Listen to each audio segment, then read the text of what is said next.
My name is Dr. Fred Thaddeus, and I'm the chairman of the Texas Higher Education Coordinating Board. It is right now 9:02 a.m. and I would like to call the April 24th quarterly board meeting. Please be aware that this meeting is being broadcast via the internet, and those present in the boardroom may be visible to the public. Members, when I call your name, please announce present. I, Fred Thaddeus, am present. Stacy Hawk, vice chair. Present. Javid Anwar. Richard Clemmer. Present. Juan Nevares. Present. Ashley Thomas. Present. Welcome Wilson. Emma Washwater. Present. Daniel Wong. Present. Luke Schwartz. Present. Please report in the minutes that we have a quorum. Next on our agenda item is a resolution of appreciation for Student Representative Luke Schwartz. It is a privilege for me to present the next item on our agenda, a resolution of appreciation to our outgoing student representative, Luke Schwartz. Luke, I would like to read this resolution in full and then invite you to say a few words.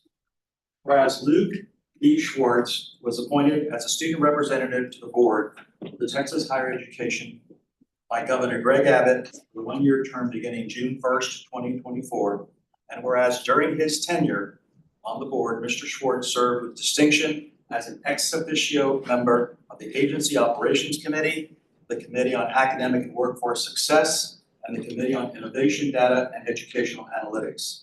And whereas Mr. Schwartz honorably served his country as a medic in the 136th Airlift Wing, 136th Medical Group from 2017 to 2023, demonstrating unwavering commitment, discipline, and leadership, qualities he brought to his service on the Texas Higher Education Coordinating Board. And whereas the Texas Higher Education Coordinating Board values input, ideas, and feedback from students on higher education policy, particularly those policies that have a direct impact on students. And whereas Mr. Schwartz served as a panelist on the Higher Edge 2024 conference to share his perspective and firsthand experience in higher education, and whereas during his term, he contributed to productive exchanges of information and ideas within the committees he served, and with invited guests to the board with professionalism and a focus on advocacy for students enrolled in higher education in Texas.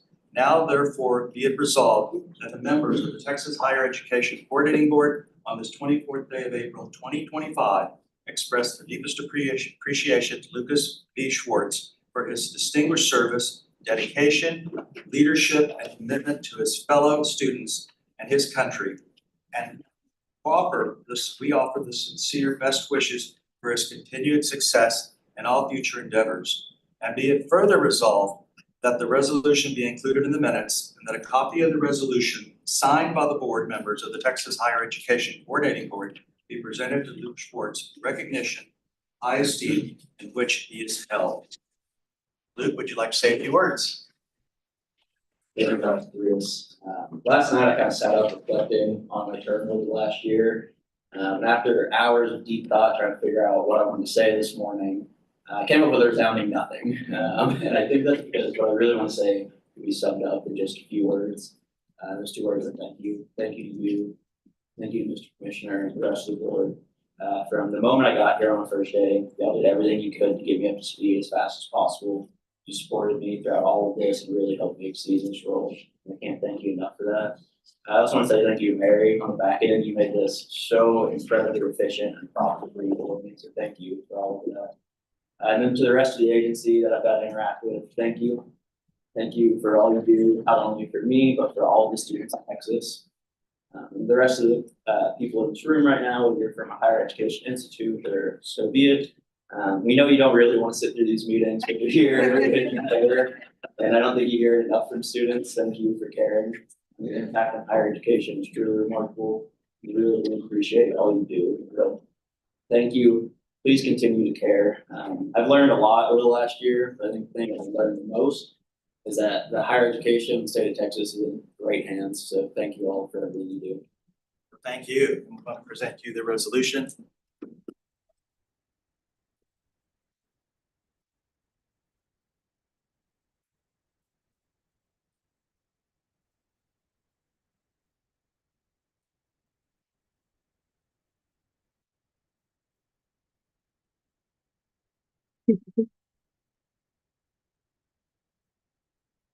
We'll get that framed and shipped to you. Thank you.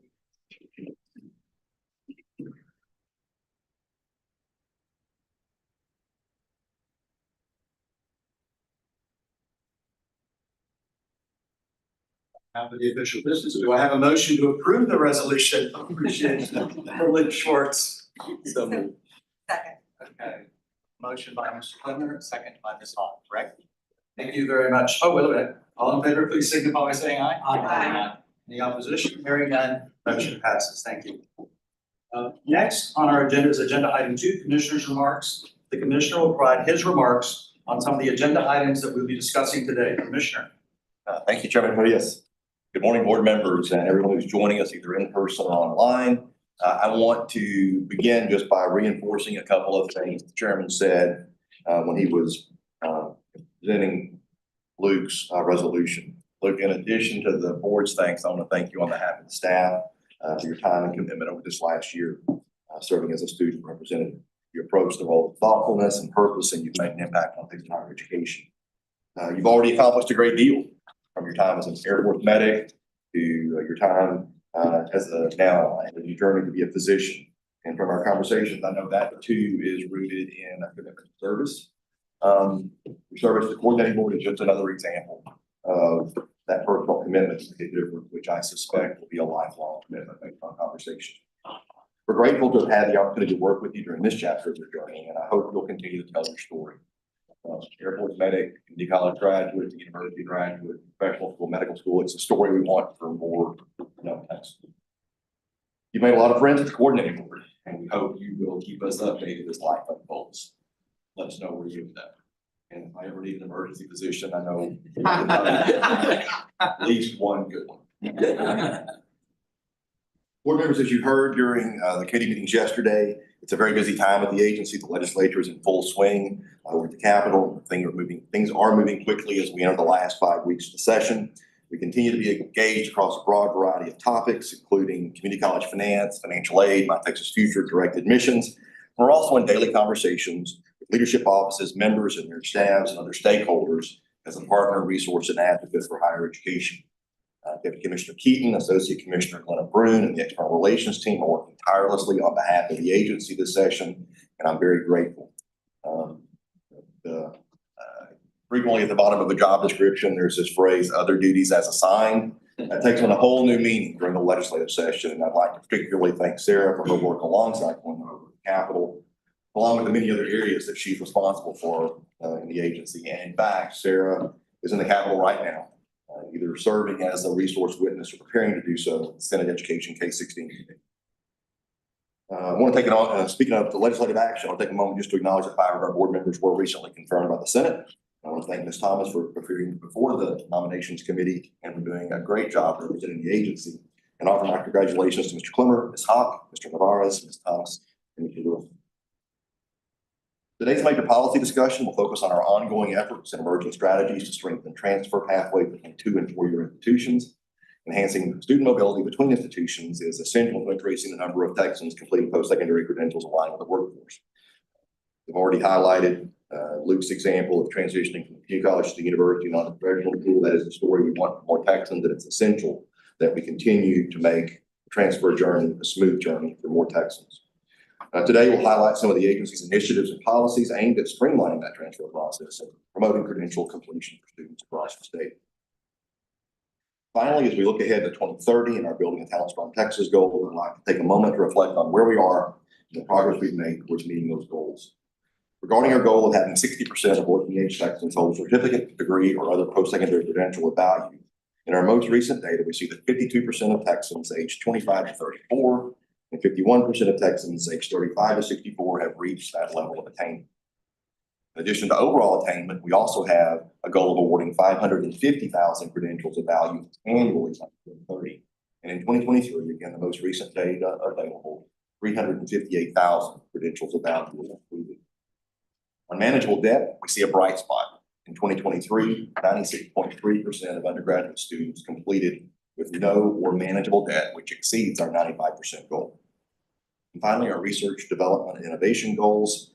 Texas institutions have increased federal and sponsored research expenditures to $4.3 billion, which puts us within a $300 million within $300 million of reaching our goal of $4.5 billion by the year 2030. And finally, we had 6,239 research doctorates conferred in 2023 toward our goal of 7,500 graduates annually with research doctorates by the year 2030. We've made great progress and more work remains to be done to ensure we meet our 2030 goal of building talent in Texas. And it's my commitment to the agency to remain a partner, a resource, and an advocate to our institutions and other stakeholders as we work together to accelerate momentum. Mr. Chairman, that concludes my remarks. I look forward to a productive meeting today. Thanks for the opportunity to speak. Thank you, Commissioner, and thank you for the update on that, because building a talent across Texas is what we're all about. It's our mission, right? And so it's important to keep looking at our goals, how we're doing, our milestones. And thank you for that update, because we get those questions. Any comments or questions for the Commissioner, the board? Great, thank you, Commissioner. Next, we move on to the next agenda item, which is public testimony. We have not received any public testimony today, so we will move it on to the next agenda item, which is agenda item number 4, consideration and possible action to approve minutes from January 23rd, 2025 quarterly board meeting. Members, you've had these in advance of minutes. Do I have a motion to approve the minutes of the January quarterly board meeting? So moved. Motion by Ms. Thomas, a second. Second by Mr. Clemmer. All in favor, please signify by saying aye. Aye. Any opposition? Hearing none, the motion passes. Next is consideration of, next is the consent calendar. The consent calendar includes non-controversial items that we think that can be approved without consent or discussion. This allows us to save time for other items that may need more of our attention. Highlighted items are in gray, the consent items on the agenda. You've had time in advance to review the items, and of course, any board member can request that an agenda item be removed from the consent calendar. That will give us an opportunity to discuss that item or other items fully later in the meeting. We're going to take up the consent calendar in 2 parts, non-rule items and then the rule items. The items that we have placed on non-rule consent are 7B, consideration and possible action and acknowledge gifts and donations to the board. 8B, consideration and possible action to approve the data report required by Texas Education Code sections 51.4033 and section 51.4034 related to non-transferable credit and transfer courses. 8C is consideration and possible action to appoint members of the Standing Advisory Committee for Public Junior Colleges. 10C, consideration and possible action to adopt the report for the fiscal year 2024 annual review of low-producing programs.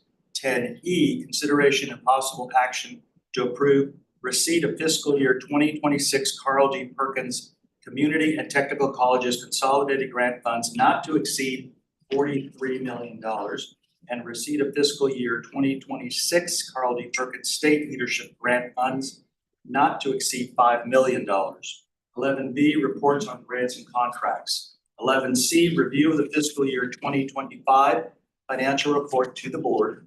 11D, consideration and possible action to approve revisions to Texas Higher Education Coordinating Board's ethics policy. 11.7, 1 through 3, auditors update on internal audit reports and activities. 11G, 1 through 9, auditors updates on state and federal compliance monitoring reports and activities. Members, does anyone have anything to add or any other items to the non-rule consent calendar at this time? Does anyone want to remove any items? Not, do I have a motion to approve the non-rule consent calendar? So moved. Motion by Ms. Hawk, do I have a second? Second by Mr. Clemmer, thank you. Any discussion? If not, members, all in favor, please signify by saying aye. Aye. Any opposition? Hearing none, the motion passes, thank you. Members, the next item on consent agenda is the board rules. Rules placed on consent are either technical, conforming, or implement non-controversial policies around which there is consensus. Members, the rules on the consent calendar today are 8E1, consideration and possible action to adopt new board rules, chapter 4, subchapter Y, sections 4.380 through 4.385, concerning provisions regarding scholarship to a relative of the board member of an institution of higher education or university system. 8E3, consideration and possible action to adopt proposed repeal of board rules, chapter 21, subchapter O, sections 21.468 through 21.474, concerning provisions regarding scholarships to relatives of board members of institutions of higher education and university systems. 8E4, consideration and possible action to adopt the recommendations related to four-year review of Board Rules, Chapter 22, Subchapter A, concerning general provisions. 8E5, consideration and possible action to adopt amendments to Board Rules, Chapter 22, Subchapter A, Sections 22.1, 22.2, 22.4, and 22.9 through 22.11, and new sections 22.7 and 22.8 concerning general provisions. 8E6 is consideration of possible action to adopt the recommendation relating to the four-year review of Board Rules, Chapter 22, Subchapter B, concerning the tuition equalization grant program. 8E7 is consideration and possible action to adopt proposed amendments to Board Rules, Chapter 22, Subchapter B, Sections 22.22 through 22.30 concerning the tuition equalization grant program. 8E8 is consideration and possible action to adopt the recommendation relating to four-year review of Board Rules, Chapter 22, Subchapter L, concerning the Toward Excellence, Access, and Success Grant Program. 8E9, consideration and possible action to adopt proposed amendments to Board Rules, Chapter 22, Subchapter L, Sections 22.226 through 22.231, 22.233, 22.234, 22.236, and 22.241, and new section 22.238 concerning Toward Excellence, Access, and Success Grant Program. 8E10 is consideration and possible action to adopt the recommendations relating to the four-year review of Board Rules, Chapter 22, Subchapter M, concerning Texas Education Opportunity Grant Program. 8E11, consideration and possible action to adopt proposed amendments to Board Rules, Chapter 22, Subchapter M, Sections 22.254 through 22.62, 22.264, and 22.265 concerning the Texas Educational Opportunity Grant Program. 10G1, consideration and possible action to adopt proposed repeal of Board Rules, Chapter 1, Subchapter S, Sections 1.213 through 1.219 concerning the Higher Education Strategic Planning Committee. 10G2 is consideration and possible action to adopt proposed repeal of Board Rules, Chapter 1, Subchapter U, Sections 12.30 through 1.236 concerning the Marketable Skills Task Force. 10G3, consideration and possible action to adopt proposed amendments to Board Rules, Chapter 2, Subchapter J, Section 2.207 concerning effective date of rules. And 10G4, consideration and possible action to adopt proposed new Board Rules, Chapter 10, Subchapter A, Sections 10.1 through 10.8 concerning general provisions for Texas Higher Education Coordinating Board and Administered Grant Programs. Do I have a motion of approval of consent calendar? So moved. Motion by Mr. Nevadis, second. Second. Second by Ms. Thomas. Any discussion? Don't ask me to repeat it.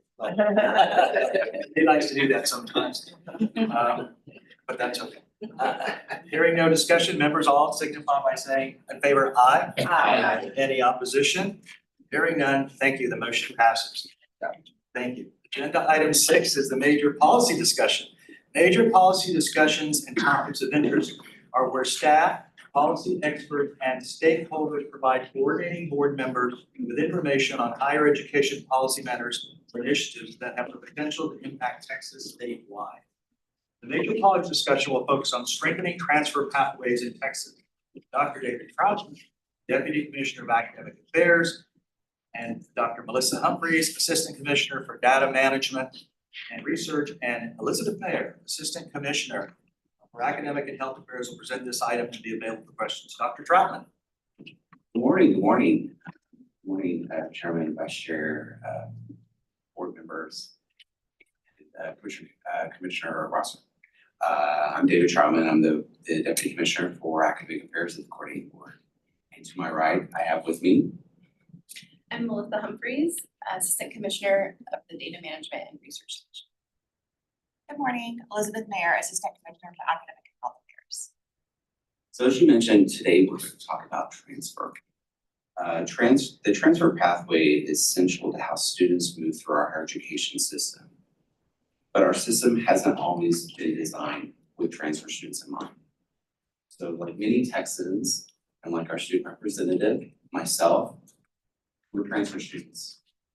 We started at a community college with the intent to move on towards a bachelor's degree. So I'm not alone, and that most students who start at the 2-year do have that intention to transfer. So they're not just on the margins, they're not just a few students, they're actually core to Texas' future workforce. Next slide. Next slide. So transfer matters. It matters because most Texas community college students begin with the intent to earn a bachelor's degree. They're not an exception. They're the engine of our state's future talent pool. Yet too few reach their goal. So when we zoom out a bit and look nationally, with CCRC's work with transfer success, we see that only 1 in 3 community college students transfer, and only 1 in 6 actually complete a bachelor's degree. So while Texas is slightly ahead of the national average and performing at a better rate, there still are tens of thousands of students who are taking longer, paying more, and losing momentum altogether. And so it's not just about academic milestones. It's about economic mobility. It's about economic opportunity. Strengthening transfer outcomes helps more Texans access higher value credentials and meaningful careers. And it's essential to meet our goals for our talent strong Texas. In order to hit the 550,000 per year, we'll have to do a better job with supporting transfer students as they pursue and navigate higher education. And then also, just transfer outcomes aren't just about student mobility. They're about scale, access, and economic opportunity. With the tens of thousands of students navigating this path every year, transfer reform is foundational to meeting our statewide goals for credential attainment, workforce alignment, and competitiveness. If we want transfer to work for students and for Texas, it must be seamless and supported and not a gamble.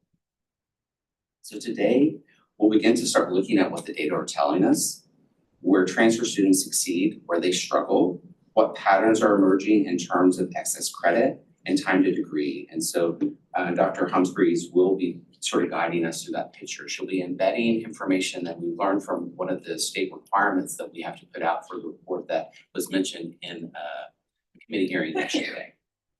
And then Elizabeth Mayer will be talking about the great work she's doing to think about structural reforms, specifically in the Texas Transfer Framework, improvements of the field of study curricula, and the introduction of the Texas Direct Associate's degree.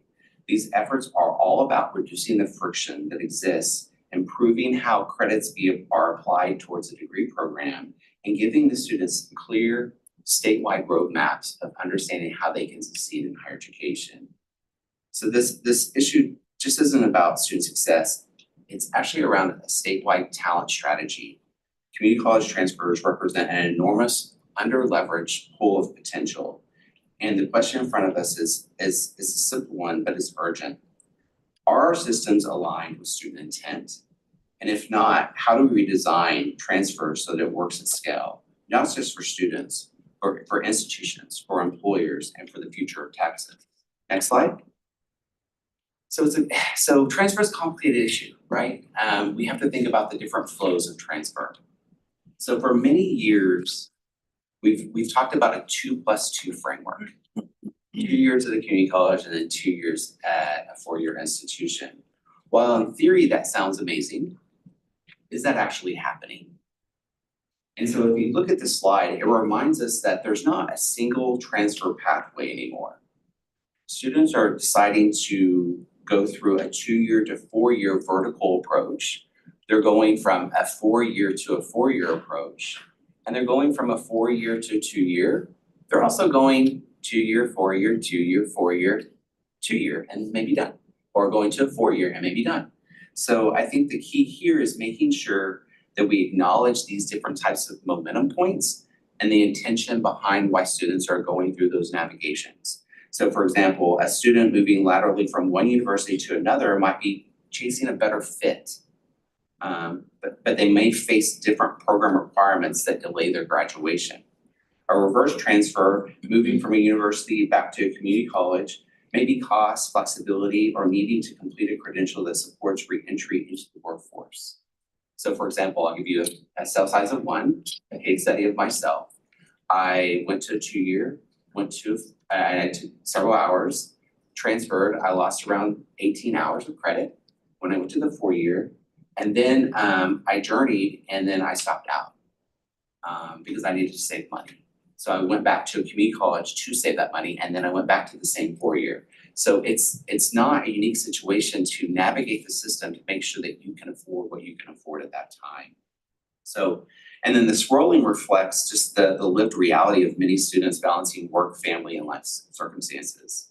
That's why our policy approach has to be responsive to all these patterns. When we talk about our data points today, we are going to hone in on vertical from 2-year to 4-year. But I do think we need to have follow-up conversations about the other journeys that transfer students are experiencing in Texas. Next slide. Next slide. So as we engage deeply with institutions, we can continue hearing consistent sets of concerns, many of which reflect system-level issues, not just student shortcomings. So the number one thing that we're hearing constantly is that financial support remains the top concern, especially for transfer students, who often lose eligibility windows or encounter gaps between aid packaging practices across institutions. Second, course availability and sequencing is often cited as that barrier. And we'll go a little bit deeper of understanding it's credit that's not being accepted at 4 years. And so it can disrupt, and actually, when I lost those 18 hours, I was frustrated. Why wouldn't they be applied? Why do I have to repeat a course? And the key here from my thought is always to keep student momentum going and not stalling it out. And then also thinking about advising and leveraging key leverage points so that we can provide very clear and aligned messages that could be universal for all transfer students. There's not any confusion or ambiguity that exists. I think at times over the years, we've added more and more complex policies and procedures towards our course catalog that it creates where you have to have a PhD to navigate the catalog itself. And we should be meeting the students where they're at. And then we're also seeing well-intended advising to complete an associate degree can backfire if the credential doesn't always align with the student's transfer goals. That reinforces the importance of fulfilled study work that Elizabeth Mayer is going to talk about. And lastly, finally, students are arriving with excess hours, not because they're indecisive or the possibility they might be changing majors, but because the system also requires them sometimes to re-earn progress, retaking courses. And that's not efficient for them or for Texas. So we'll be talking about those challenges and seriously thinking about the policies and planning that our data modernization efforts are having. We're going to address the root causes and just have a thoughtful conversation. So I want to turn it over, and I also want to acknowledge that it's Melissa Humphrey's birthday, so happy birthday, Melissa.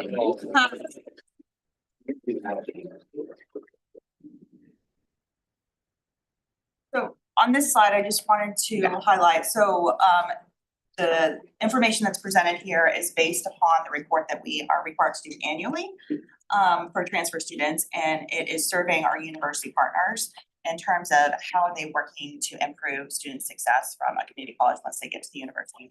So you can see here kind of the list of the top ones. I know David provided a bit of an overview, but so for the lack of financial aid support for students, 19 institutions out of our 37 general academics listed this as a barrier, as the top barrier. The second, inadequate course scheduling and or course rotation, 17 institutions reported as a barrier. Inaccurate and inadequate advising at the community colleges, 15 institutions reported it as a barrier. And then the students advised to complete an associate's degree that includes courses not applicable to the bachelor's degree prior to transferring 15 institutions. we'll dig into that a little bit when we talk about the build and study policy.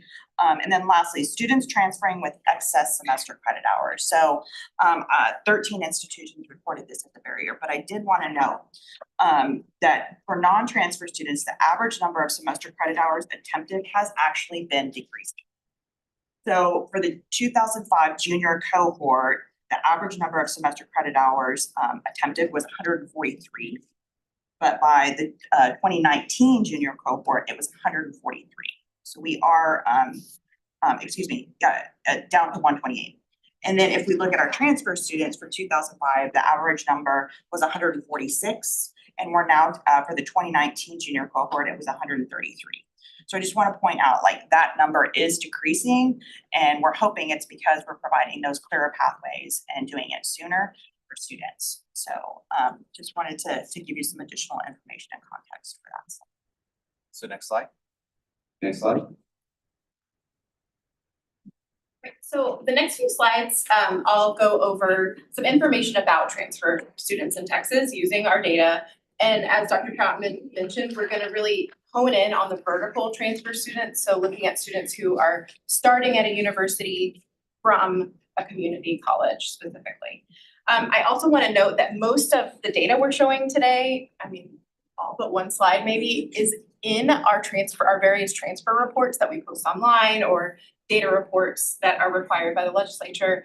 One thing we're also working on, Elizabeth and I meet a lot to ensure that the data analysis we're providing for these reports that's required also is informative. And so really trying to connect the various requirements for data analysis to make sure we're able to do something like this, which is paint the picture of the transfer and then translate that into policy that's helpful. So we're continually working on that as well. So this first slide here shows the pipeline of students who applied to a university as a transfer student, as a first-time transfer student in 2023. So starting on the left, we see that just over 26,500 students applied as a transfer student to a university. And then in the middle, we see that 90% of those students were actually accepted at the university. And then moving to the right again, of those that were accepted, 77% actually ended up enrolling in a university. And just to note, this yield rate, if you will, from acceptance to enrollment is much higher for transfer applicants than for students who are applying as a first-time student. So for first-time in college students applying to universities who are accepted, only 52% end up ultimately enrolling. So there's definitely a much higher yield rate for these transfer students. Next slide, please. So these numbers just give us an idea of the academic profile of these community college transfer students. So before community college students are transferring into the university, their average GPA is 2.62, and on average they are leaving the community college with almost 31 semester credit hours having been completed. Slide, please. Slide. This graph illustrates the enrollment status of entering students into universities. So we've taken first-time entering students at universities and split them up into students who are first-time transfers from a community college and those who are first-time in college ever. So a lot of those in the left bar, FTIC, first-time in college, many of them are coming directly from high school, or some of them might have taken gap years, but they don't have any prior college experience in this case, compared to those on the right who are first-time transfers to the university. We see for first-time in college students, only 8.3% of these students enter as part-time students, whereas for transfer students, it's over 30%. So this really highlights the differences in the type of students these are and the policies that are really needed to specifically focus on the needs of these transfer students. Could you define what part-time means? in this Yes, case? less than 6 hours or less. In that they enroll. Less than 12. 12. In that semester though. Yeah, I fall think 12 semester. is full-time. Full-time. Less than Less than 12 is Part-time, part-time. part-time.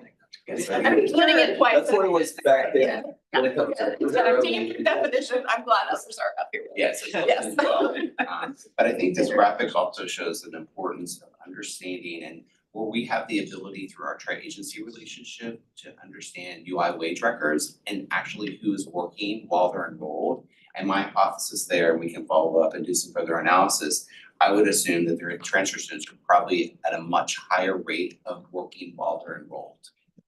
And so that's probably why they've chosen to go that route with the part-time students.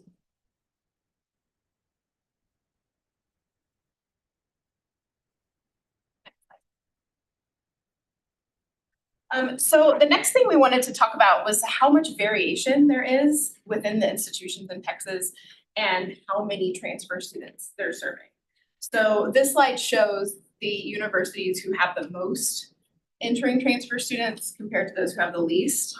So just to highlight, Sul Ross State University, Rio Grande Valley, for example, nearly all first-time entering students are community college transfers.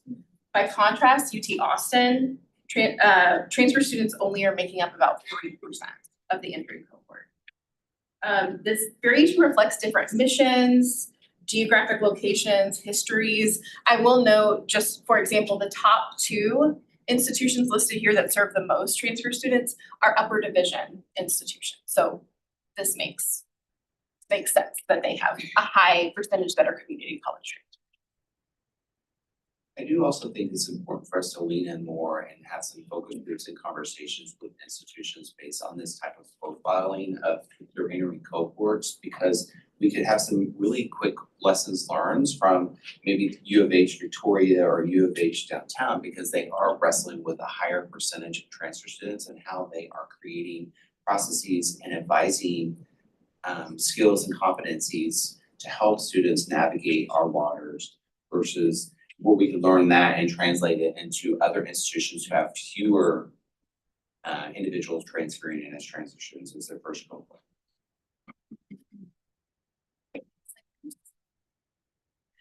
So here's the reason why we're having these conversations today. The outcomes for transfer students lag behind those of non-transfer students. The graph on the left shows that among the most recent junior cohort, only 68% of transfer students graduated within 4 years with a bachelor's degree. Whereas among juniors as well, compared to similar students, 86% of non-transfer students ended up graduating with a bachelor's in 4 years. So Melissa, we could argue that this is a 6-year graduation rate, is that? And a Not precisely, but generally, yes, because we're looking at students who make it to junior status at a university. We're not necessarily sure how long they took to get to that junior status. So that's why I'm iffy on those 2 years, but we're trying to compare students who we're looking at have the same number of SCH completed, but one is a transfer student and one started as first time in college. So that's what the comparison. Quick question on this, are you comparing, when you're comparing the 86 graduation rate to 68? Are you incorporating the fact that some of those are part-time students, so are you taking out the Yes. part-time students? No, they're included. So I mean, it's almost, it's not an apples to apples comparison. You're Because- right, yes. But we are giving them We- 4 years after junior status, so that's 2 more years than if you took full-time courses after that. But you're right, if we added a few more years at the end, we likely would, Or just Would add compare the more. ones that are your transfer students that are full-time students yes, to the other ones. absolutely, And we see can do what it that that way. graduation rate difference is.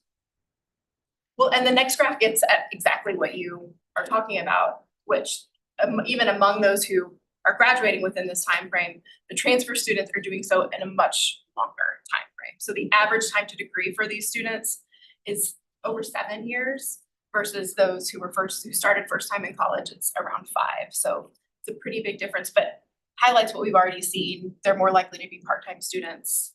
If you adjusted out the part-time students, do you know how that would change?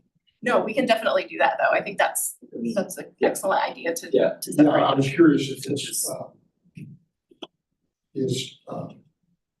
the difference in the graduation rate in between transfer and not, it's just because their transfers are more part-time by nature. And therefore, I think that's it's not that if you transfer, you I don't know if this is showing an inefficiency in transfer credits or not, or just the nature of a transfer student may be more part-time and they would take longer. So I don't know how we can figure out I do how think much of that falls, how much is the loss of credits taken versus. I do think part of it, I think that's a great next step is we can compare part-time and full-time students. We have looked beyond 4 years for this and it does increase a little, but not, it doesn't close the gap, which is I think the biggest concern. Can you also look at rate of like how much debt these groups are different? Is going part-time and going to a junior college actually helping? Right. Or not in terms of, because if you're spending 7 years, maybe, anyway, you'd be taking on more debt. In terms of advertising to the students, what's the most effective route for them if finances are concerned? You know, they might think that taking longer is better, but I don't know what the data is. Well, and we've talked about that a little bit too, also in terms of by discipline. Like, does it matter by discipline? Is there more efficiency going one way or another, depending on the discipline or the major that they're selecting? So that's something that we talked about pursuing. Especially in the STEM fields, we're really concerned about whether or not there's agency for transfer students to even get into a STEM related major. Right. And if they do, whether or not their credits are contributing into their system. I think the other thing, several of these metrics that we're producing are based off statutes and requirements. I think we need to push the boundaries on how we're analyzing these data. What I mean by that is by this junior status, that's assuming that they've tackled 60 hours under their belt. That in an earlier slide, Melissa mentioned 30 hours is the average. Yeah. So how are we missing the mark? It might be the case that there might be additional melt for those who have 30 hours and we're not even capturing them in this graduation rate. So we just need to be more agile and think about 30, 60, 90, just different ways of thinking about student debt as well. I always leave here with really great ideas for future analysis. So I'm excited to share that with you. Yes, we just talked about it. So next slide. And this slide shows for the same comparison groups, what Elizabeth was mentioning earlier is the number of attempted hours that these students are ending with after they earn their degree. Transfer students have higher number of attempted hours than those who start first time in college. As was mentioned before, overall, these numbers have been decreasing for both groups over time.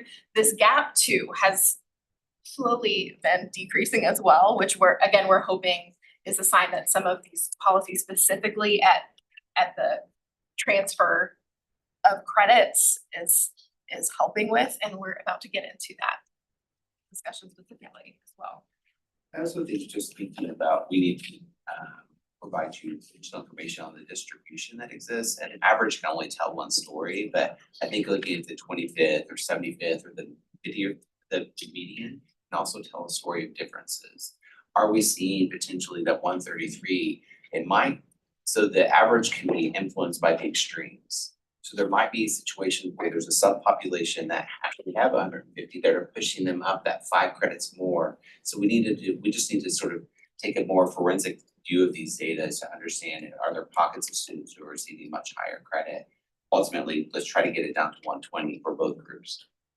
You know, one thing that I have a hard time with is the time to degree completion. And I just feel like, I wonder if we're talking about that enough. I can only imagine if we said, oh, you know, in Texas, on average, we take a little over 5 years to complete high school. But in a significant portion of the population, it's actually a little over 7 years. I mean, what is the justification for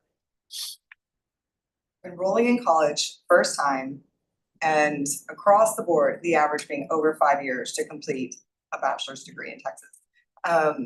Just diving into that a little bit and understanding how that's happening by institution and kind of how the institutions justify that. You know, I just really think there's something to measure there, so that it gets managed differently or highlighted differently, because I just think it's totally unacceptable that that's the average. And it just compounds all the problems, every problem. As far as opportunity costs, completion rates, debt burden, et cetera. And so I just had to voice my continued frustration at that stat, because we see it, it's just been the case for a very long time. And I just would love to hear more about how we could dive in and better highlight that. Some of that's by degree also, because some of like engineering takes longer than. My niece graduated in 3 years, so she's on the other side, so there's probably a lot of. Yeah, I think so. I think there's opportunities for us to deconstruct this measure as well. I think there's the average time to degree, but then there's, I would argue, the number of semesters you enrolled to receive that degree and see if there's any stop out, part-time, full-time. I think about it in two different ways. I think about student intention and institutional intention. So if a student has changed, I changed my major 3 times. And I just wanted to explore and understand and so that's my fault that I didn't graduate in a timely manner, right? But I think we need to inform you all on the average time major, how it looks based on the type of field of study and how that might vary, because there are differences in the number of semester hours required. Typically, it's 135 for engineering, 120 for most degrees. But then are there any institutional intentions that are creating barriers to having a timely completion as well? I appreciate that. I think that point well taken. I'd be surprised if most students' intentions were to meander their way to the degree platform. I think my suspicion is that most students enter college expecting to graduate in 4 years, and then find themselves frustrated along the way. Too, that as a state, we're trying to get more students into higher education who might be in the. So if we're going to achieve our goal of getting more and more of this population in, you're gonna get more and more non-traditionals. So originally I'm going to college, graduating 4 years, but now we're trying to get adults who have some credit, so we're starting to test with the data a little bit, because we're comparing, if we're successful in getting more folks in, it's gonna skew the data because we have more competition. You know what I'm saying? Folks who didn't think they could go to college, and it's gonna take work with families or older, so that might impact. Yeah, I think the challenge, I hear both sides, because, when Elizabeth Mayer receives proposals for new programs, she always, what's the time to degree? What's the proposed time? For a bachelor's is 4 years, for an associate's is 2 years, but actual versus ideal, we need to wrestle with that to understand the reasons why they aren't receiving that timely proposed degree versus actual. So my comment question it may be coming up in the presentation, that is, when did they report the data to you? And the reason I ask that question is it takes time, I know it's a staff effort to coordinate all this data. But then if we're looking at 2023 data now, how do we compare like previous years? Since after the pandemic, a lot has changed. And so I'm just curious to see the patterns in comparison 2022, 2023, and then more current data. So when did they report and how do you coordinate that? It depends on what we're presenting when we get the data for what we're about to talk about, the non-transferable credit that comes in at a different time than, say, the graduation information that we get every year from institutions. We do have, I don't off the top of my head remember the comparisons over time of these stats, but because these are from the transfer report that we put out every year, we do have these same metrics that we look at year over year. So happy to send that to you as well. But we receive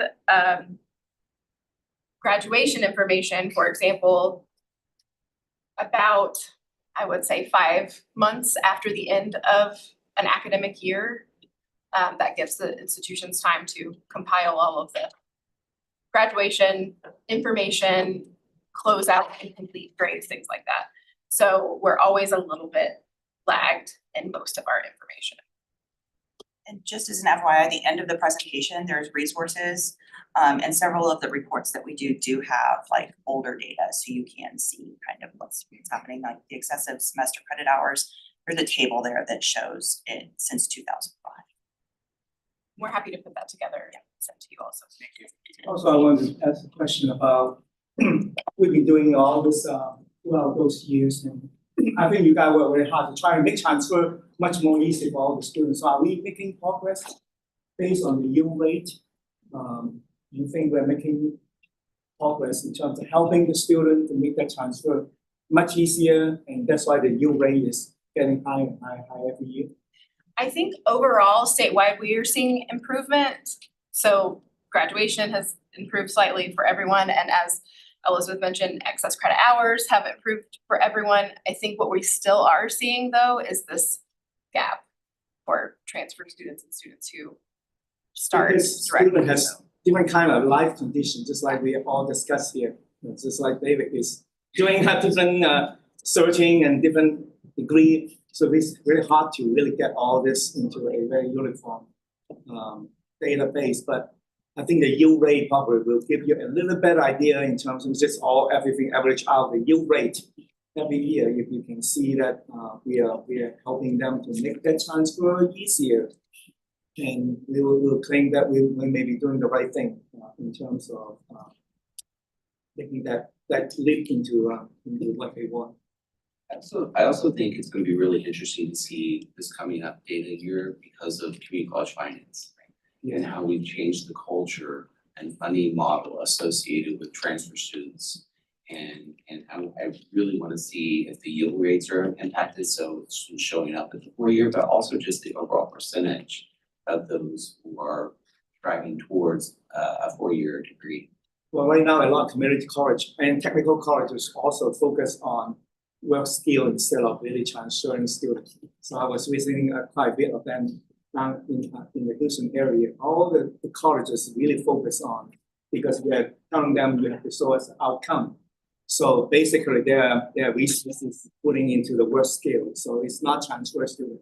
Well, of course, they still want the student to transfer into 4 years college, but not all students want to have a college degree.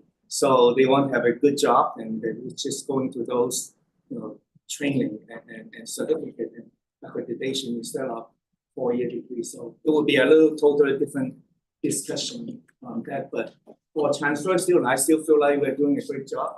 I feel like making that easier for them to make the transfer. I think our focus still continuing making sure that all the community college classes could be able to find some pathway into certain degree that allows students to just utilize it instead of losing 18 hours. That's And I forgot to mention this, but we're also committed, according to where Elizabeth Mayer just hired an assistant director for transfer. So that person starts next month, where the sole job of that position is going to be honing in on transfer efforts in the state of Texas. One more quick question. When I was in high school and college, you just went to college and figured out your major. And now these kids have to choose like early on in applied schools within colleges, and it's really hard to move within that. Is that helping kids complete because it's harder to explore, or do we know how that's impacted? So in 2019, as part of SB 25, we do want, that policy requires that students declare a major at 30 hours if they're an FTIC, which was a change. I think it was 45 before. And then dual credit students at 15 have to declare a major. So that passed in 2019. And so I think the intent of that was really to provide clearer pathways sooner for students, so that you didn't potentially have students, particularly in dual credit, just acquiring credits that potentially were not going to be appropriate for their pathway or their degree program. So I think, that move was really intended to help provide, on the one hand, pathways, but also efficiencies for the student and for the institutions. And that was one of my questions about the dual credit students, because I'm sure that's using some of these kids, just from knowing some of them. I try to keep my nieces on, you have to have some transfers, but there are others who are just, and they try to, boost their GPAs to get that top 10 So I don't know how much that's affecting it also. Yeah, so I think all of that just adds complexity. So, you know, when David presented that initial slide about all the different pathways, higher education has just shifted so much, right? Like you have people going in and out, they're going from 2 to 4, they're starting at dual credit. You know, I think there's just a lot of complexity in higher education, and our policies are still kind of trying to catch up to how those students in higher education has evolved. I also think, when we talk about majors, I get concerned around the complexity of designing a degree program like an engineering program that has to be, or they've designed it to complete 4 years. And so typically you might think about the first semester of taking 15 hours, the second semester making 16 hours of sort of a first time in college student. Now we're expecting a transfer student to somehow fill out the puzzle pieces of that core curriculum or that curriculum associated with that program, and it's not always playing out. So we have to do a better job of providing new narratives of what's happening to transfer students so that we're filling out the puzzle for you and for them. Well, in some programs, you know, you'll have your curriculum of like, these are the courses you need to take, but say there's a course that's not offered every year and you're like off cycle, that could delay you completing. So like you have, the institutions have to consider, okay, what is my population? And if I'm only offering this one semester like every other year, like how is that going to potentially impact my students completing? So there's just a lot of complexity in like what's being offered with the institution. And then when the students are coming in, what they've already taken. You know, to David's point, a lot of the STEM curriculum is very lockstep, like you take these courses. Some of the other programs, there's more elective space, so you have more flexibility. So it's just trying to account for all of these different, to David's point, puzzle pieces and trying to make this work for, you know, our growing student populations. Well, then also on the institutional side, Elizabeth Mayer and I, when we both worked at the University of Texas System, we conducted a transfer study to examine what's happening to students who transfer to a UT system institution. And what we quickly found is that, so UTEP, it's a unique situation where they have one primary feeder of a community college, EPCC, goes straight to UTEP, versus the UT Arlington, who has 50 institution feeders. How do you create articulation agreements that are going to be meaningful for all different types of majors and students feeding from that 50 to that one institution? And so I once again, we just have to make sure that we're connecting with you all, connecting with our institutions and providing that success data so they can change practices and behaviors to support students.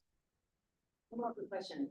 Speed dual credit, are they considered transfer or are they considered first time when they go? First time, it depends. First time in college students can have dual credit hours before. It just means in that case, this is the first time they are a college student. So we look at when they have graduated high school. And if they have prior hours before entering, but it was all dual credit, they would still be considered first time in college.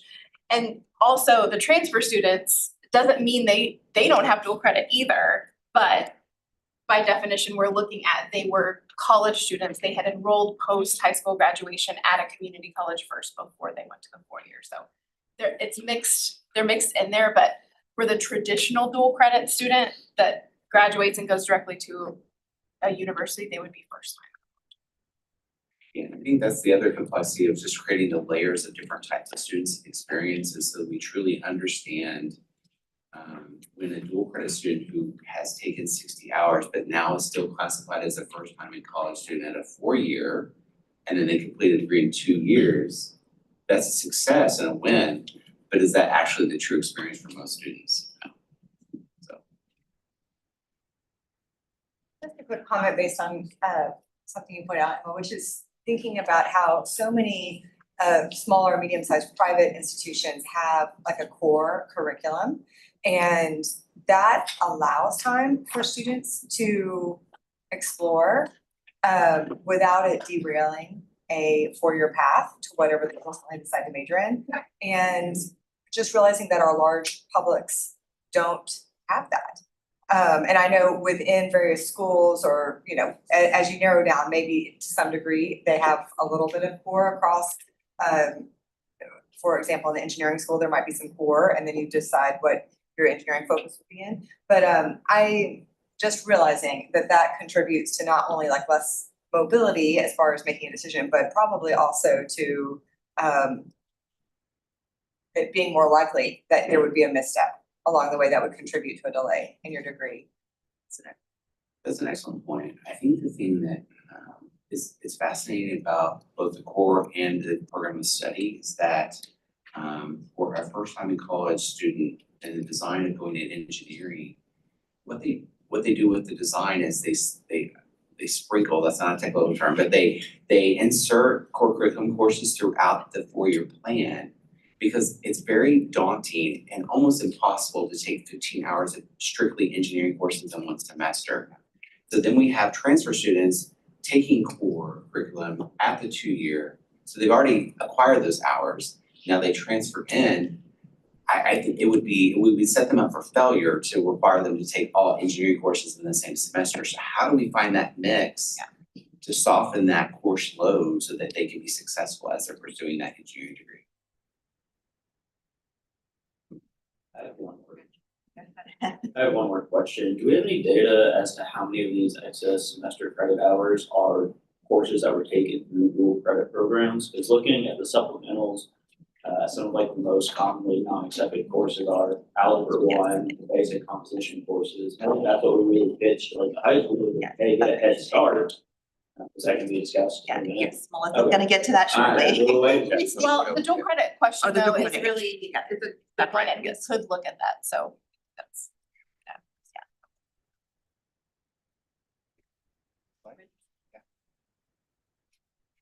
Okay, next slide.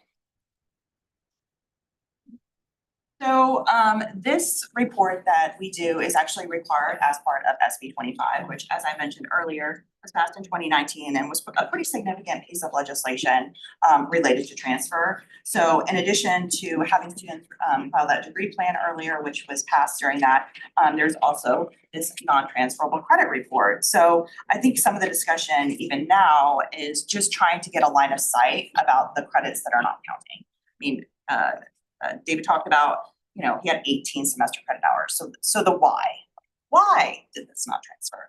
And so this is really trying to give us a better line of sight about what that is. And so this SB 25, I think, recognized that this has been kind of a discussion point for a couple of decades. And so that is kind of the intent of this report. And Melissa's gonna kind of dig in to this and give you some more information about the specific data. But I just also, we're gonna get to the policy portion in a little bit, but really the momentum from SB 25 is what really prompted the agency to continue that work in developing the transfer framework. So we'll get to that in a few minutes, but I just want to say there's a pretty significant piece of legislation and we can continue the momentum from that in the work that we've done since about 2020. So, Melissa?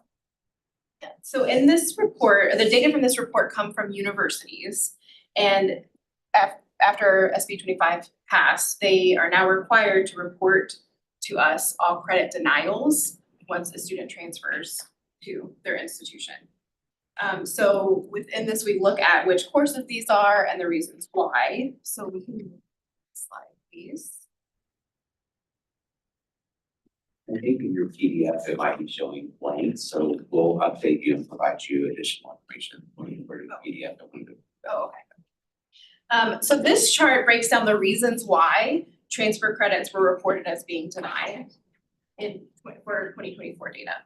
The largest category is course outside degree requirement. But other significant reasons include not meeting the minimum grade requirement, repeating a course, the course exceeds the maximum transfer hours, and then we had to put an other for a choice. We're not sure what that might entail, but we have had discussions about following up with institutions about what that might be. And so I just want to note that with any new state reporting, as time goes on, we get better accuracy in reporting this information. Just know that we're the three of us are really devoted to make sure that we get the best data possible from our institutions. And so this is only the third year, fourth year of collecting this data. Next slide, please. And a question, is there do they ever consider partial credits or is it a digital, either zero or full credits or As none? far as I know, it's either all of it or none of it. Is that something that doesn't make sense? I mean, is the schools trying to evaluate the programs, maybe should be, partial credit as opposed to full credit, but at least some credit. I think you, no, you go ahead, David. I was gonna say, we can follow up with our institutions to see if that's It's- actually occurring. I don't know if I've ever seen like 0.5 Yeah. associated with Yeah, but where it's three, maybe you get one or two instead of the full three. Might Then be what a- do you do with that? Because you're not checking the Yeah. box on satisfying that credit. Yeah, it seems like, some institutions would be, well, this isn't good enough for me, but they at least had some credit, so. Because the mapping is so complex, I think about like, let's say a biology course that might be 3 hours at the 2-year, but it's actually 4 hours at the 4-year. Yeah. It's not gonna translate, so they're gonna have to repeat that course because I assume that there was a lab Yep. associated with Right. that. Or they could potentially take it, but it would be like an adjustment. On a variation on that, they have 6 hours of electives or 9 hours of electives and 4-hour course, and you're using 3 hours of the 4 to satisfy an elective. So it's satisfying in that case, you have a 4-hour class because the lab perhaps is built into the lecture lab total. You use 3 of it, so you have 1 excess hour as opposed to 4 excess hours. But as far as splitting a credit, if you have a credit that is not fully satisfied, you're going to have to come back and fully satisfy that credit somehow. And so I'd say probably splitting a credit for an individual course would be less, an individual course would probably be less common than splitting class. That's final elective requirement where you need 2 hours.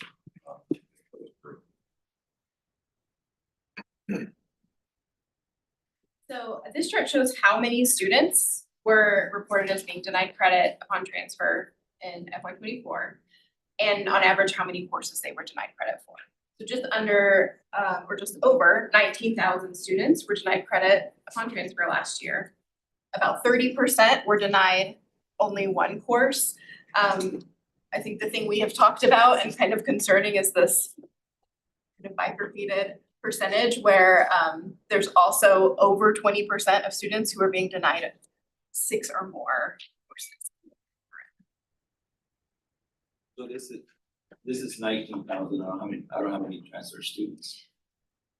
We're working on getting the correct denominator because this is kind of what we're talking about, combining all the various reports we do. So the reporting for these numbers is a little bit different than the transfer cohort that we use for the transfer cohort. So at least, 40% of the students lost at least a semester. That's a lot. Right. Well, no, because you don't know out of how many students. Within these students. Within the students, within this 19,000 students, 40% lost at least 4.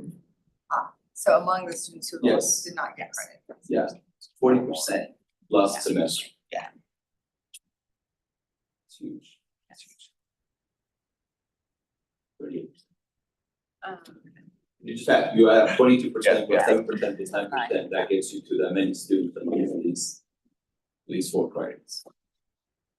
In that case, the courses could be 1 hour or 4-hour courses, Correct. right? So, Correct. but roughly, Yeah. directionally, you're Right. right, Mr. Lawrence, it equates to hours.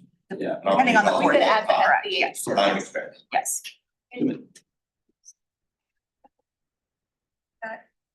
I know that some of the kids have to say they can't, they're a transfer student, and they don't have, like, their math skills aren't great, so they're taking these math, those aren't gonna transfer. Are those part of this number? It could be. Or English comp, like they have to take a beginning English, so those don't count, and that's, like, transfer students are in that mix of having to take those credits,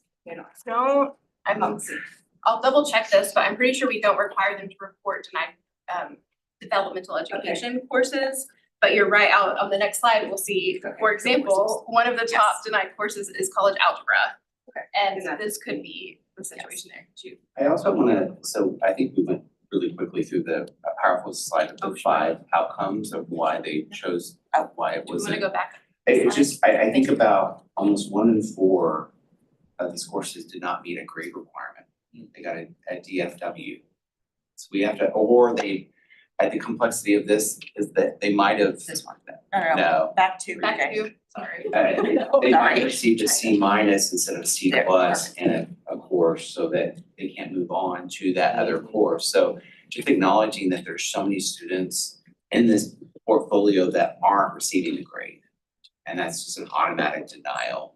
I think the complex issues would be repeated courses or outside the degree plan and what that actually means. And so that segues into our next discussion on the top 5. So keep in mind, half of them are denied because it's outside the degree plan, but then we're gonna showcase what courses. So we'll go through the next slides now. So go down to next slide.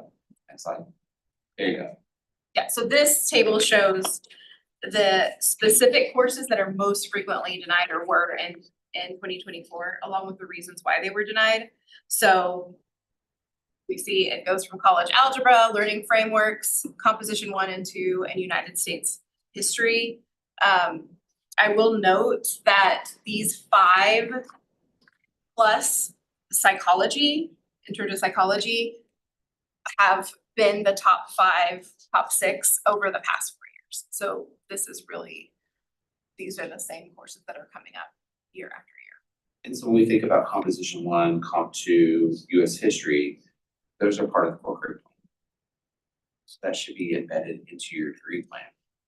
So we are just pondering what's happening. Because those are stash, like if it's in the core curriculum, there's have to by law accept the credit. So we need to understand if It's like those 1997. courses, was it a grade issue? If it's not a Some of grade. them were, Yeah. I know. But I'm just saying. tell us. I know, but I'm just saying that we have to sift through this to understand what's happening so we can give more student agency. Yeah. So that if you take Comp 1, it actually relates to your degree plan when you transfer.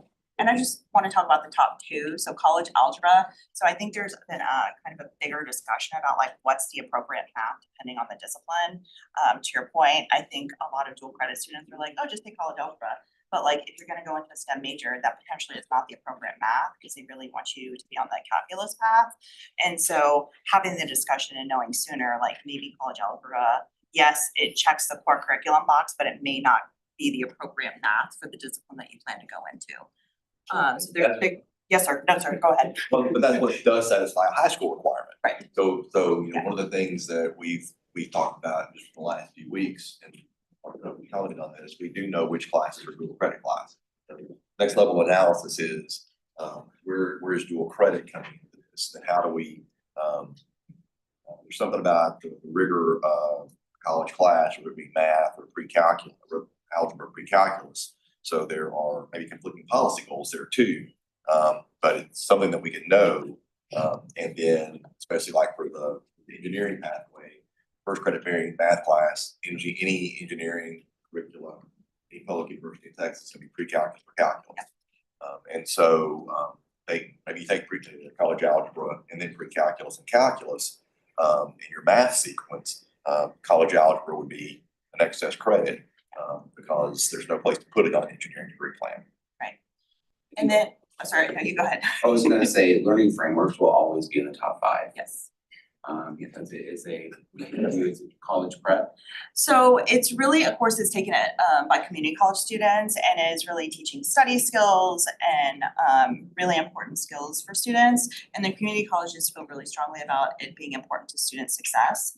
And so, but it's very clear based upon the discussions we've had, that's not necessarily a class that is going to fit into a university degree plan. So I think the key with that kind of class is just providing the transparency to the student. Yes, as a community college student, we feel like this is very important for you to take. We think it's important for you to learn these skills in this course, but know that it is potentially highly likely not going to transfer when you move on to a university. We're just highlighting on all the reasons these classes are up there, but I'll tell you in Austin, there's a lot of high schoolers who are taking US history at ACC and not taking it in their high school in the summer. So I'm seeing that the numbers of these and the reasons don't add up to the total. So maybe that's why, but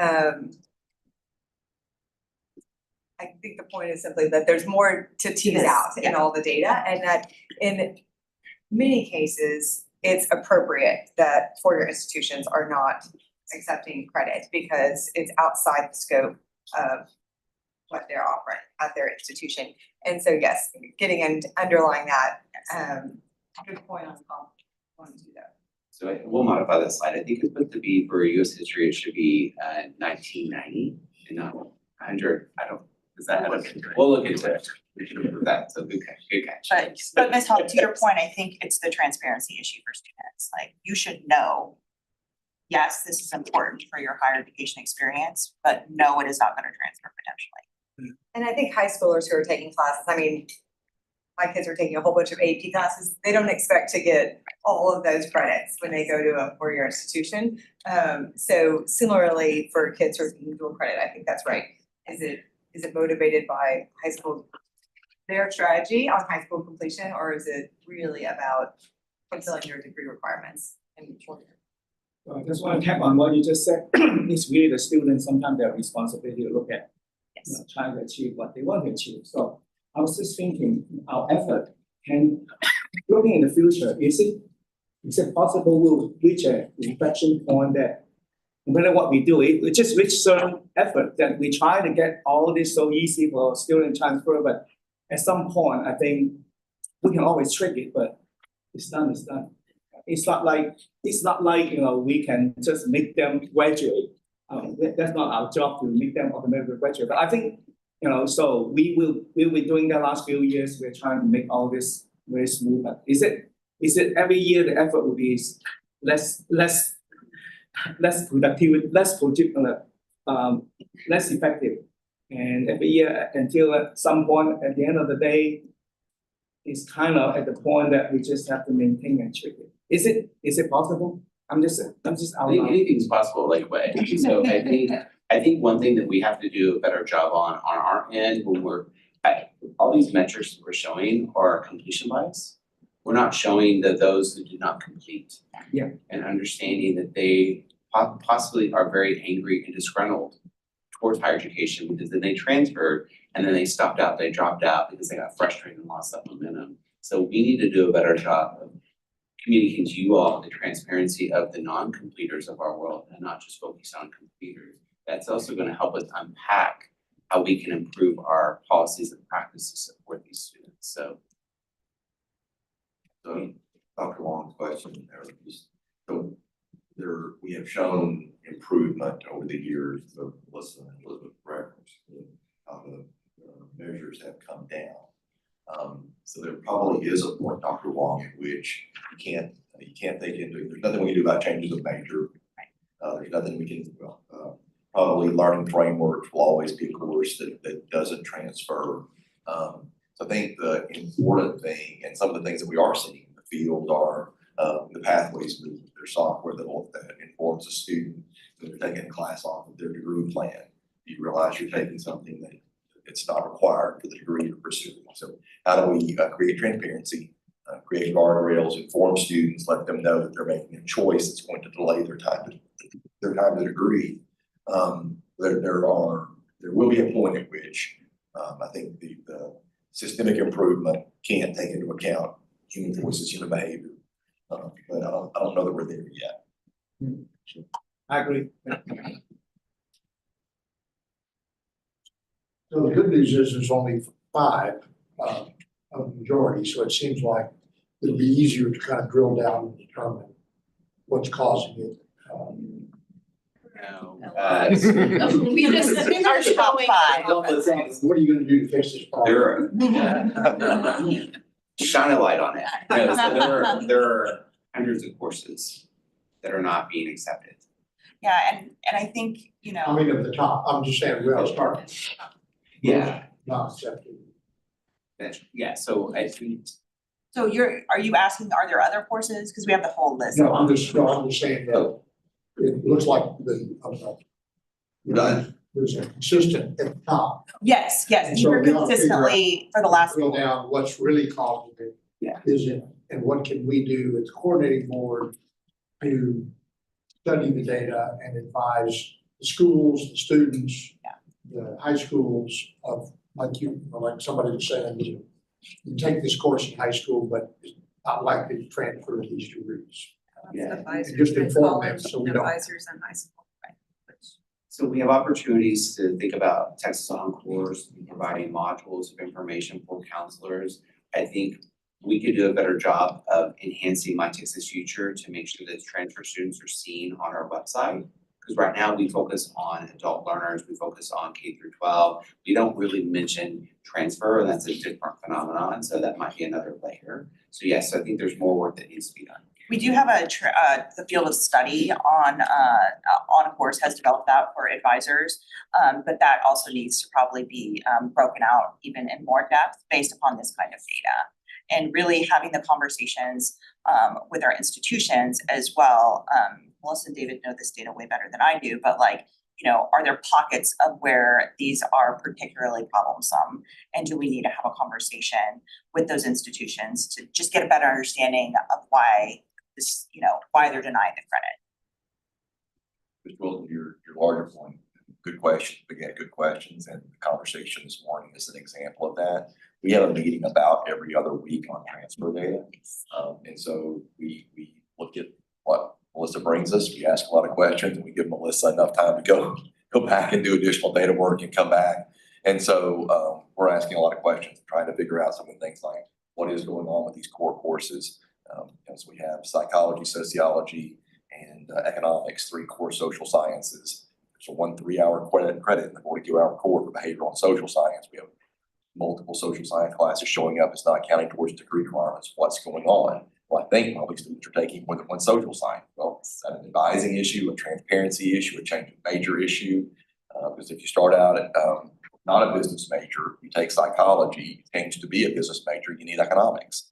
So already taking psychology, that becomes an excess credit, and you still have to take economics. So again, it goes back to that complex nature. Where do you start? What major do you start in? What institution do you start at? That sort of asking those kind of questions. Unfortunately, Dr. Humphries can help us figure some of those things out.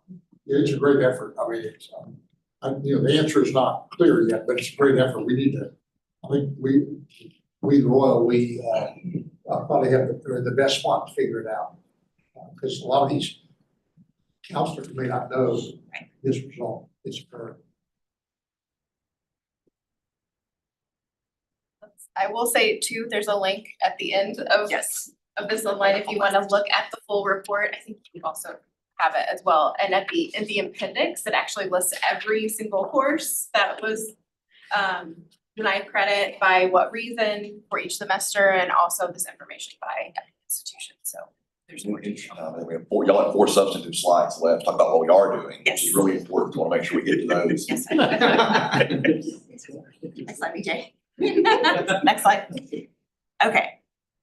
So, you know, I presented this slide before. So the Texas Transfer Framework. So this was really completed based upon the work of a work group in 2021, which, as I stated before, was based upon the momentum of SB 25 in 2019. So this was part of a bigger stakeholder engagement with improving transfer work group over several months to determine what's working, what's not working. So we met, I think I've told you all several times, virtually for 90 minutes, and just kind of worked through. And because it was virtual, you know, it was kind of a closed meeting, and 5 folks from the universities, 5 folks from the community colleges, and really having frank discussions about what's working, and frankly, them saying, you know, I'm from a university and I know that I'm causing X problem, and like, let's have a discussion about it. And historically, just as a frame of reference, you know, the field of study only had about 5% usage, and it's been in place since 1997. So that was a really big discussion point. Like, this is clearly not working. That is based on self-reported data, but like, it's clearly not working for our students. So that was just a really big discussion point. And then what came out of that was the transfer framework. So in terms of Texas Direct, which I'll also get to in a little bit, I wanted to also talk about, we just want to provide those transparent degree transfer pathways. As I mentioned before, that was really a key component of SB 25, having students declare that major sooner and at least know their pathway. cannot account for if they change a major, but at least as clearly as possible, have them have that information in front of them. We also want to optimize student course selection. So we want them to have those 60 semester credit hours potentially taken at the 2-year. And then when they get to the 4-year, if you have 60, hopefully they're the right 60 and they will be in junior level status. So that is just kind of how the framework was kind of intended to work, and a little bit of the history of that. The next slide. So Texas Direct. So Texas Direct has 2 components. So this field of study, which is roughly, 18 semester credit hours plus the 42-hour core. That is how the regular standard field of study works. As we worked through some of these subcommittee meetings, it did not work for some majors because the core is so large. It's 42 semester credit hours. So part of the challenge for biology was we have more lower division discipline specific courses. We can't fit in all of the courses at the lower division based upon that framework. So we had to develop an alternative field of study to give them more flexibility. So that really involves 30 semester credit hours of the field of study. So they have that as opposed to the 18 in the standard. And then the core curriculum, they would do 30 at the community college and then finish the remaining at the university. And for a lot of those majors, it tends to be STEM programs, to David's point that he made earlier, for like engineering. Instead of having to take all engineering courses in your junior and senior year, it now gives that flexibility to have them take those core courses so they don't have such challenging courses for the entire semesters. So that's kind of how the field of study works. So you have the field of study component, and then you have that core curriculum component. Next slide. So what we're really trying to do, and based upon the policies that have been passed by the legislature that we've implemented, and then the work that we've also done that's been implemented in our rules, is really streamlining pathways for student success. So Texas Direct is really trying to provide students more transparent and seamless transfer processes, opportunities to reduce time and money spent on excess credit hours, as we've talked about. Yes, that has been going down, but the closer that we can get, particularly for our transfer students, to reduce that gap that Melissa's talked about, and making sure they're taking those right courses. And then opportunities to optimize the number of credits applicable to a major upon transfer, making sure that David's 18 semester credit hours, when he transfers to the university, all 18 will transfer and be applicable, and you won't have to have like any additional courses. Because I think those kinds of things, when they don't transfer and aren't applicable, are the things that upset students and potentially cause them to stop out. And so trying to figure out mechanisms that we can do to minimize when that happens, or in the case of the learning frameworks, that they know that they're not going to transfer, and at least there's not a surprise. And then I'm very, very excited about the new transfer individual who will be starting to help support this work. There's a lot going on here, and so we have, I think, a 7 or 8 page scope of work for her. Just in terms of all the work that Melissa's team is doing, and then just the follow-up and really continuing to partner with our institutions. I think I have one more slide. I'm going to give you all just an update on where we are on the revised skills of study. So you can see here, we've gone through about, we've completed and are completely approved 12 fields of study here. Biology and English were approved at the last Texas Transfer Advisory Committee meeting, and these will go for a 30-day public comment period starting on May 2nd. So after we have the meeting and after it's approved by the advisory committee, it actually goes out for public comment, just to ensure that everybody has an opportunity to review it. So faculty that potentially were not on the subcommittee can provide any feedback if they have any concerns. Exercise science was approved at TTAC. The agency is actually in the process. They went through their public comment period, and now there were no issues really. There were a couple comments, but both the co-chairs of the subcommittee and TTAC didn't have any concerns, and we are now going to be surveying them to collect their directed electives.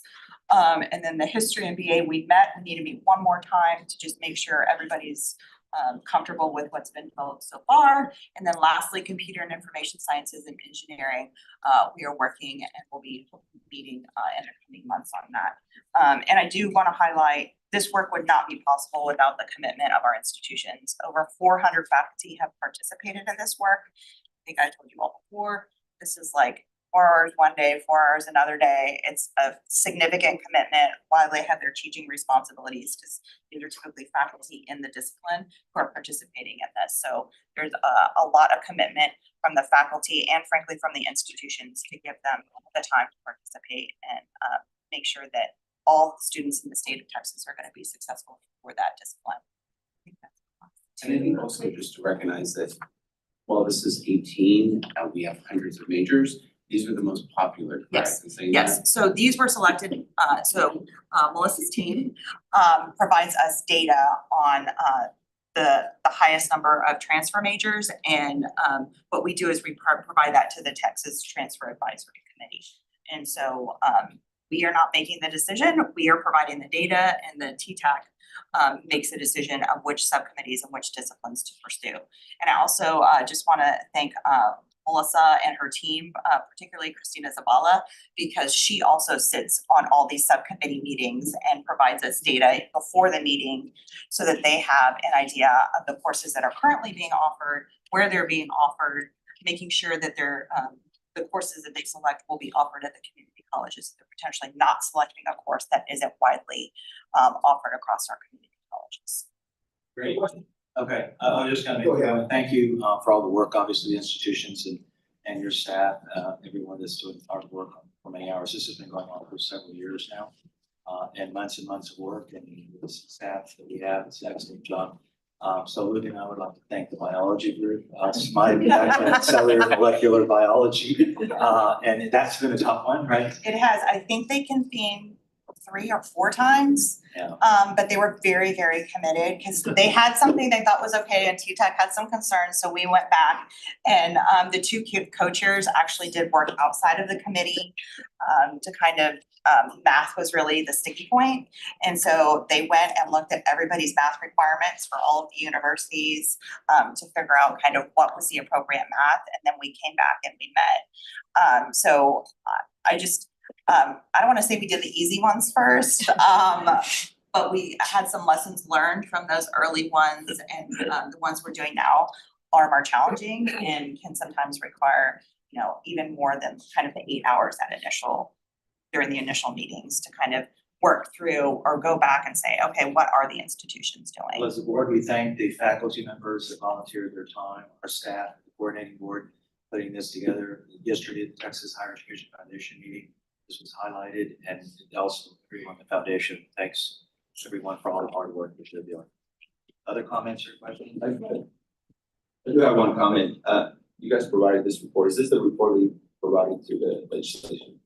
There's 2 reports. There's that one, and then there's one that I bring at the October board meeting, which is in the resources, but we can get you a copy. Well, one of the comments I was gonna make, if you go to Appendix B, it shows that one of the universities, Texas State University, only denied 23 credits. So I think you guys need to go talk to Texas staff. This is the data. They had 23 denied credits, only 9 students out of 4,000 students. So they had the highest acceptance rate. What the data showing me. So you guys need to go figure out what Texas State is doing to make sure that they get. Not a joke. It's an incredible acceptance There's rate. many institutions that have done very well. Well, I'm looking at the data. It's completely outside of what everybody else is doing. So they're doing something different. I do, I'll just add, I think this is, Okay. I know it's been years in the process, and it's not reflected in the numbers we're looking at for 23.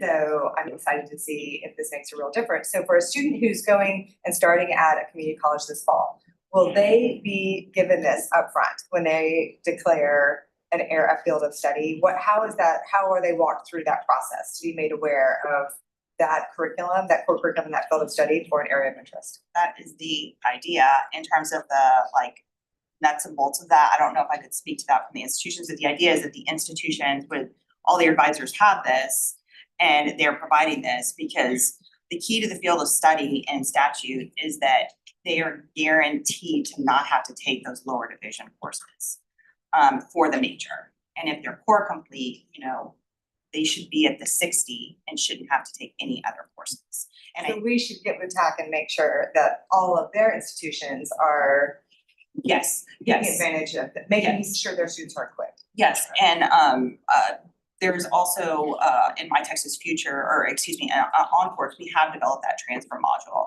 So all of the advisors should have that information as well, who are taking those modules, so they know how the framework works, how the field of study works, and how important that is in ensuring that those students, because if you take that field of study, you are guaranteed to not have to take any of those major courses.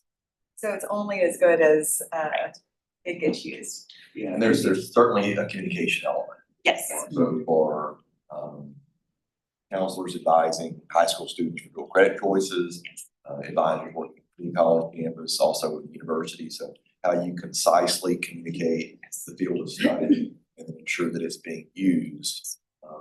That's, again, we're having questions about that, so that we can go and through institutional reporting, perhaps ensure that they are they're being shared, used, courses are being offered according to field study curriculum. So that's the next level of work, and you're correct, Hassan.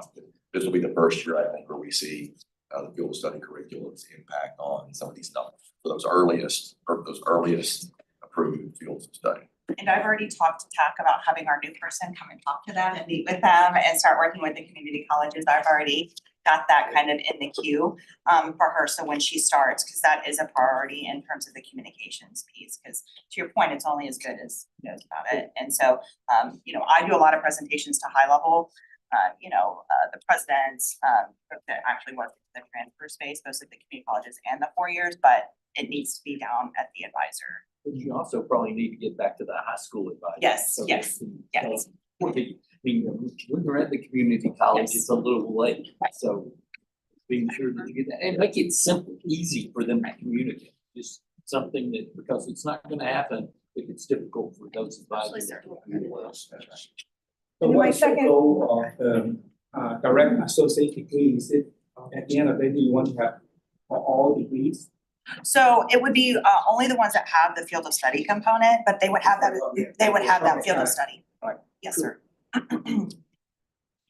Sorry. Before we close our major policy discussion, I don't want to open up a can of worms, but I want to kick off a buzzword that we're going to hear ad nauseum for the next few years, which is how, if at all, are you guys utilizing artificial intelligence in creating these things, working with institutions, and crunching the data, communicating with the platform, equipping students and counselors, et cetera? Is that is a in wheelhouse? question. I'm mostly queuing up, but I'm curious if, to what extent at all are we utilizing tools? And then I'd love to have that conversation at a later time. There's a role, we're starting to look at it, we're learning more. It is playing roles in some of the tools that we're using now, and we'll tee that up for future calls. Yeah, and I think the key is making sure we create a secure space so that we can use AI to the benefits with protecting the identity of students and not disclosing information on it. So just protecting that, but yes, I'm all for AI and figuring out how we can use that to our advantage. Great. Well, thank you, Dr. Troutman. Thank you, Dr. Humphries, Ms. Mayor, and thank you, excellent board, and happy birthday again, Dr. Humphries. Happy birthday. Okay, next we'll move on to agenda item 7, matters relating to the full board. Agenda item 7A is an update on program approval. Elizabeth Mayor. 1 minute. Well, I'll need your title while you have a chance to get there. Switch your material. Assistant Commissioner for Academic and Health Affairs will present this item and be available for question. Ms. Mayor. Welcome back. Yeah. Okay. With major policy discussion, I'm very excited to give you guys an update on where we are with program approval. We have been on a journey for this for a while. So next slide. So having launched all 5 new degree program forms for public institutions of higher education, we're deeming this rule completion project complete. As you all will recall, we revised the rules for program approval beginning in October of 2022. So we're very excited that these forms that support that effort are now fully complete. So this would have not, this was an extended process that would have not been possible without the leadership of Dr. Emma Gelsinger, as well as Jessica Acton in Academic and Health Affairs, as well as the partnership of our project management and IT departments at the agency. And most importantly, the patience of our institutions as we completed this very significant overhaul of processes and systems. We have a new portal. We've made these forms more user-friendly. It was a pretty significant effort, and we're very excited about where we are with it. So we have a variety of updates we will be working on and anticipate a continuous improvement process as we continue to learn from the operation of our new system and meeting structure. You may see minor adjustments to rules before you in the next few years as needed. So as you can imagine, as we roll out these forms, we've gotten some feedback from our institution, so we'll continue to make those tweaks and partnering with our IT department. Next slide. So the divisions overseeing academic workforce and distance education have completed a significant amount of work over the last few years to revitalize and implement new degree and course approval rules for the state of Texas. While there is work still to be done, we're excited about the progress so far. So you can see there kind of the list of things that we have completed at this point, and what we kind of have in the queue. So you can see we have off-campus degree program approval, and that is currently planned to be presented at the October meeting. And will also require some technology updates. Private post-secondary institutions, those are planned to be presented at the January 26th board meeting. Implementation will be another large-scale project that includes updates to technology. And then we also anticipate, as I said, some updates to the program review criteria and processes based upon new data availability and changes to reporting and requirements. Next slide. So as I do during this quarterly presentation, also going to give you a line of sight in terms of the approved and pending academic and workforce requests. So these are the items that have been approved since January 2008 through April the 7th. So as you can see here, there have been several new degree programs approved, and on the table on the right are the various disciplines. As I think has been the case the last couple of times, the most have been in health professional programs, and the next highest being in multi-interdisciplinary studies. And you can see there the planning notification. There's been 22 planning notifications, which are now required for all new degree program requests, as was the change from the October 22 rule revision. And then over the time period here, we also have about 78 distance education requests approved. So these include changing or adding modalities for off-campus sites. Next slide. So for the new requests that have been approved, there have been 20 new workforce certificates and 66 new degree programs. So the table in gray really provides details about the degree types. So just wanted to give you guys a line of sight and some transparency about what we're talking about. I do have to say I had to look up a couple of these. I think the MAG was one I wasn't sure, and that's a Master's of Agriculture. And the ATC is the Certified Athletic Trainer. So you can just kind of see there kind of the array of program types that have been approved as well. Next slide. So these are the requests that are pending and in the queue. So we have 57 new degree programs. And again, multi-interdisciplinary studies has 11, and then business management, marketing, and related total, we have 8. So we have, as I said, 57 new degree programs, and then you can see kind of the array of other requests that we currently have pending. Next slide. So as we move toward the revision of private post-secondary approval rules, we just wanted to provide some visibility to the work being done by our division related to private post-secondary institutions. Next slide. So this gives you kind of the lay of the land of what the division does, and in terms of that. So for the annual compliance report letter, so these are responses to institutions regarding required compliance reporting for private post-secondary institutions. And then you can see there, we also have the certificate of authorization. We have 8 of those. So those are the authorization for an institution offering degrees or courses leading to a degree in physical, at a physical location in Texas, issued for the board of the time of the institution's current grant of accreditation by its board recognized accreditor. Protected term requests. So these are the notice to private post-secondary institutions regarding can they use the term like college or university? So we provide them a letter letting them know whether they can use that or not. And then the religious non-oversight request. So this is the notice to private post-secondary institutions regarding an exemption from some state requirements due to educational offerings limited to religious instruction or education. And lastly, it looks like the yellow Sarah applications renewals ran away and it's up there in the top corner, but it's relevant to the yellow. So these are the state authorization reciprocity agreements, also known as SARA. And this is an agreement among its member states, districts, and US territories that establishes comparable national standards for interstate offerings for post-secondary distance education courses and programs. Next slide. That's it. Happy to answer any questions. Members, do you have any questions for Ms. Mayor? I have a question. So I know that leadership receives a regular update of like actually. All the things. Right. So is that something that would be good for the entire board to see on a regular basis, or is it not? For whatever reason, like we get the report on grants and contracts, you know, it's kind of a supplement. I can talk to leadership and we can talk about that as long as, I don't see any issue with that. I think Dr. Cruz used that, Dr. Cruz and the commissioner already see it. I don't see any issue with that. It's. Just a lot of extra reading, but. Yes, if you're open to reviewing it, yes. I think just like a spreadsheet of the university and where they are in the process Yes. and the Yeah. degree program, you know, just Yes. something. Yeah, if anybody has interest, you know, we will send it to you, or it's ongoing, it's weekly. It's weekly. It's a very long list And weekly. there's a long list, yeah, but if anybody has interest in it, I don't. No, I was just seeing it as part of our quarterly agenda materials, just as something that, you know, you're looking at, you're kind of seeing what's on the Quarterly basis, radar. I think would be good. We can talk about what. Not weekly. Yeah, he gets it weekly. But that's good, yeah, that's good. Yeah. Okay, there are no other questions. Thank you, Elizabeth. We will now move on to the next item. Agenda item 7B is consideration of possible action to acknowledge gifts and donations to the board. This item was approved on consent.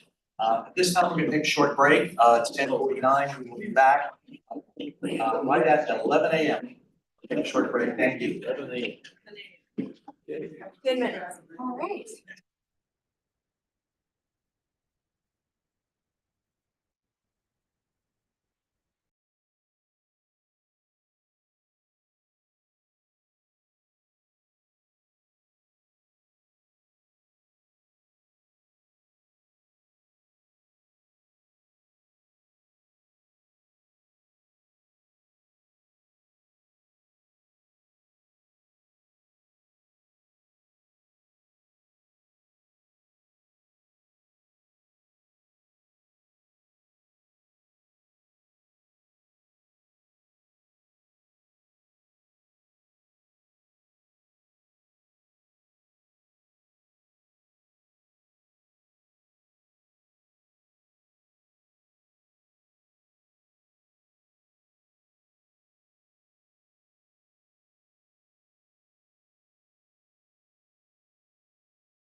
Analytics. That is being chaired by Javed Anwar.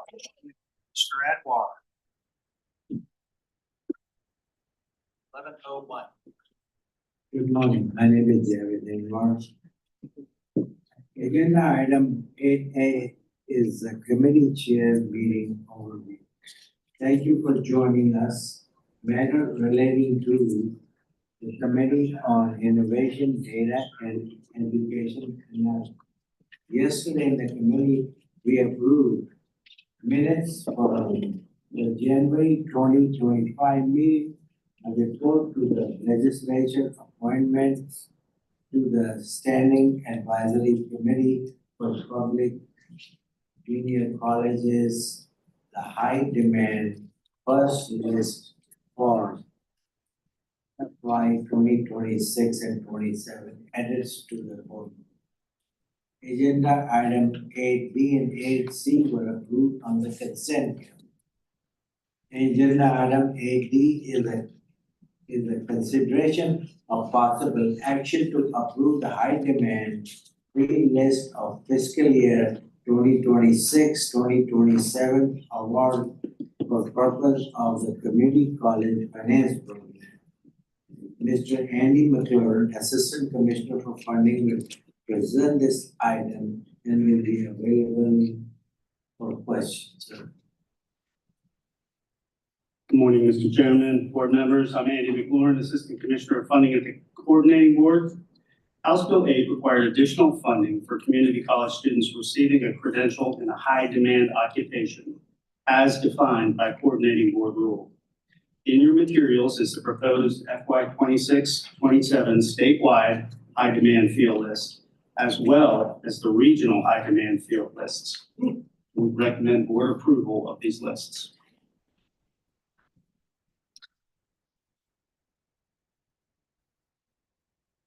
Any questions? If not, I need a motion. So and a moved. second, please. Second. Agenda item 8D is approved. We moved on to next item. 8E through. Yeah. Which one? Pardon? The vote. Oh, yeah. Do I have a vote? Aye. All said. Aye. Any nays? Agenda item 8D is approved.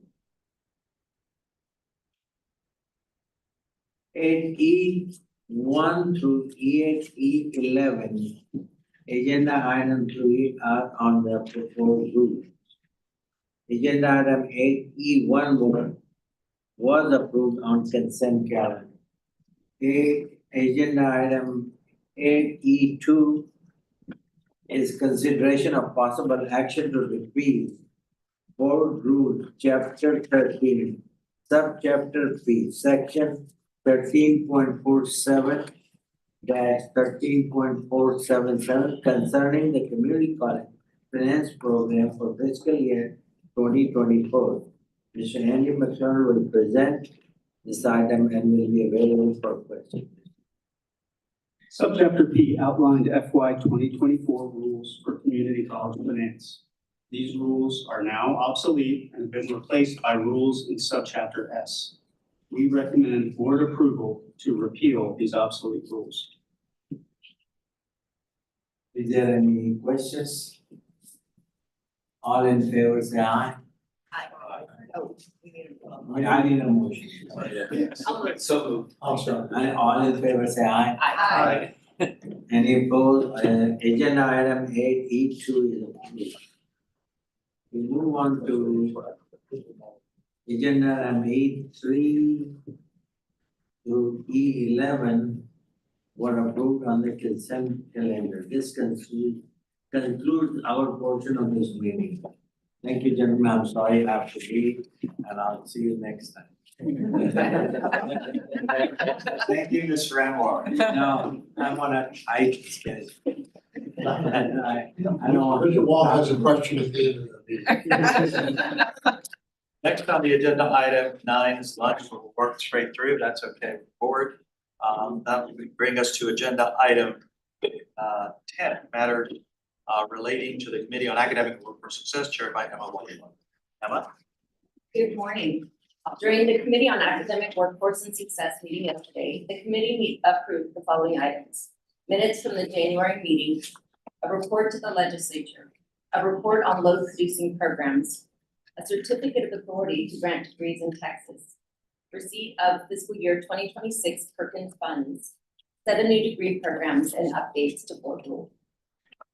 Agenda item 10B is consideration and possible action to adopt a report to the legislature regarding reporting of sexual misconduct at institutions of higher education for Texas Education Code, Chapter 51, subchapters E2 and E3. R.B. Gonzalez, Assistant Commissioner for Internal Audit and Compliance, will be present for this item and is available to answer any questions. Thank you. Good morning, Chair Rodriguez, Vice Chair members. My name is R.B. Gonzalez, and I'm the Assistant Commissioner for Internal Audit and Compliance. And I'm here to present a report on compliance with reporting certain incidents of sexual misconduct, sexual assault, dating violence, or stalking at public and private independent institutions of higher education. To summarize the results of this report, all institutions we reviewed substantially complied with statutory requirements, and there were no penalties assessed. Just some things to note, all institutions are required to certify compliance on an annual basis. There were 5 institutions that submitted its certifications after the due date, which is down from 11 last year. We worked with these institutions to cure its non-compliance within 30 days to avoid assessed penalties. We also reviewed 3 institutions to ensure it implemented reporting requirements detailed in our rules. 2 of those institutions had no issues. One institution, Texas Lutheran University, could improve how documents policies were reviewed by its board. The institution agreed with our recommendation to implement a process for the board to conduct a biannual review of approvals. Staff recommends your approval to adopt this report to legislature. This concludes my remarks. I'm available for your questions. Are there any questions for Mr. Gonzalez? If not, can I have a motion to adopt the report to the legislature regarding reporting of sexual misconduct at institutions of higher education for Texas Education Code, Chapter 51, subchapters E2 and E3. Motion by Mr. Clemens, second by Ms. Hawk. All those in favor, say aye. Aye. Any opposed, say no. Motion passed. Agenda item 10C was approved on consent. Agenda item 10D is consideration and possible action to adopt the Commissioner's recommendation related to a request from Texas School of Health Sciences for its 2nd certificate of authority to grant degrees in Texas. Elizabeth Mayer will present this item and be available to answer any questions. Okay, so I went through the details of this. I'm just going to provide some highlights today. So the Texas School for Health Sciences in Weslaco, Texas seeks approval for its 2nd certificate of authority to award an Associate of Applied Science degree in nursing. So just as a reminder, the certificates of authority are granted for 2-year periods. Institutions may be granted successive certificates of authority for a total of 8 years. After 8 years, absent sufficient cause, the institution must have obtained accreditation from an accrediting agency recognized by the coordinating board. The certificate of authority would be the entity's 2nd certificate of authority valid from April 2025 to April 2027. A site evaluation was conducted, and the team report indicated that at the time of the visit, TSHS was in compliance with 20 of the 24 coordinating board standards, but the response to the site visit report addressed the standards not met. The Certification Advisory Council, or the CAC, reviewed the evaluations team's report and voted unanimously to recommend approval of the application for its 2nd certificate of authority. Coordinating board rules state the commissioner shall make his or her recommendation regarding the application to the board. The commissioner's recommendation shall be made independent of the Certification Advisory Council's recommendation. The commissioner may make recommendations for additional conditions, restrictions, or reporting requirements for the time the institution is operating under a certificate of authority. Based upon the site evaluations team's report and the CAC's unanimous vote to recommend unconditional approval of the application for its 2nd certificate of authority, the commissioner recommends for it. Any questions for Ms. Mayer? If not, can I have a motion to adopt the Commissioner's recommendation to issue Texas School of Health Sciences a 2nd certificate of authority to grant degrees in Texas? So moved. A motion by Ms. Thomas. Second. Second by Dr. Fadias. All those in favor say aye. Aye. Any opposed? The motion passes. Agenda item 10E was approved on consent. Agenda item 10F1 through 10F7 are the proposed degree programs. Agenda item 10F1 is consideration of possible action to approve the request from Tarleton State University for a Doctor of Philosophy in Counseling. Elizabeth Mayer will present this item and be available to answer questions. Dr. Diane Stearns, Provost and Executive Vice President for Academic Affairs, and Dr. Ryan Foster, Interim Department Head for Counseling, are also available to answer questions. Tarleton State University is seeking approval to offer a Doctor of Philosophy degree program in counseling that would begin in the fall of 25. The institution plans to seek accreditation for the program from the Council for Accreditation of Counseling and Related Educational Programs in 2028. Tarleton State has 11 faculty in place to support the program and will hire one additional PhD coordinator prior to the start of the program. The Commissioner recommends the program for board approval. Good morning, Chair Frias, Commissioner Rossler, members of the board. This is our first of 3 that we are bringing to you for your approval, hopefully.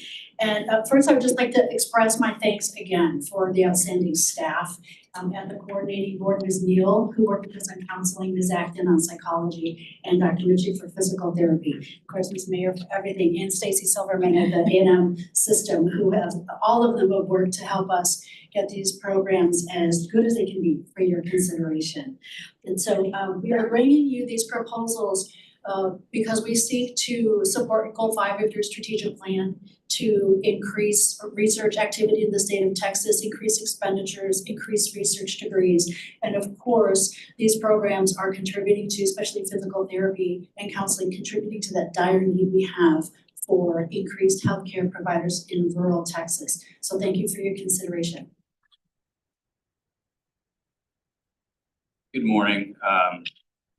Thanks for the opportunity to speak with you today about Tarleton State University's proposed PhD in counseling.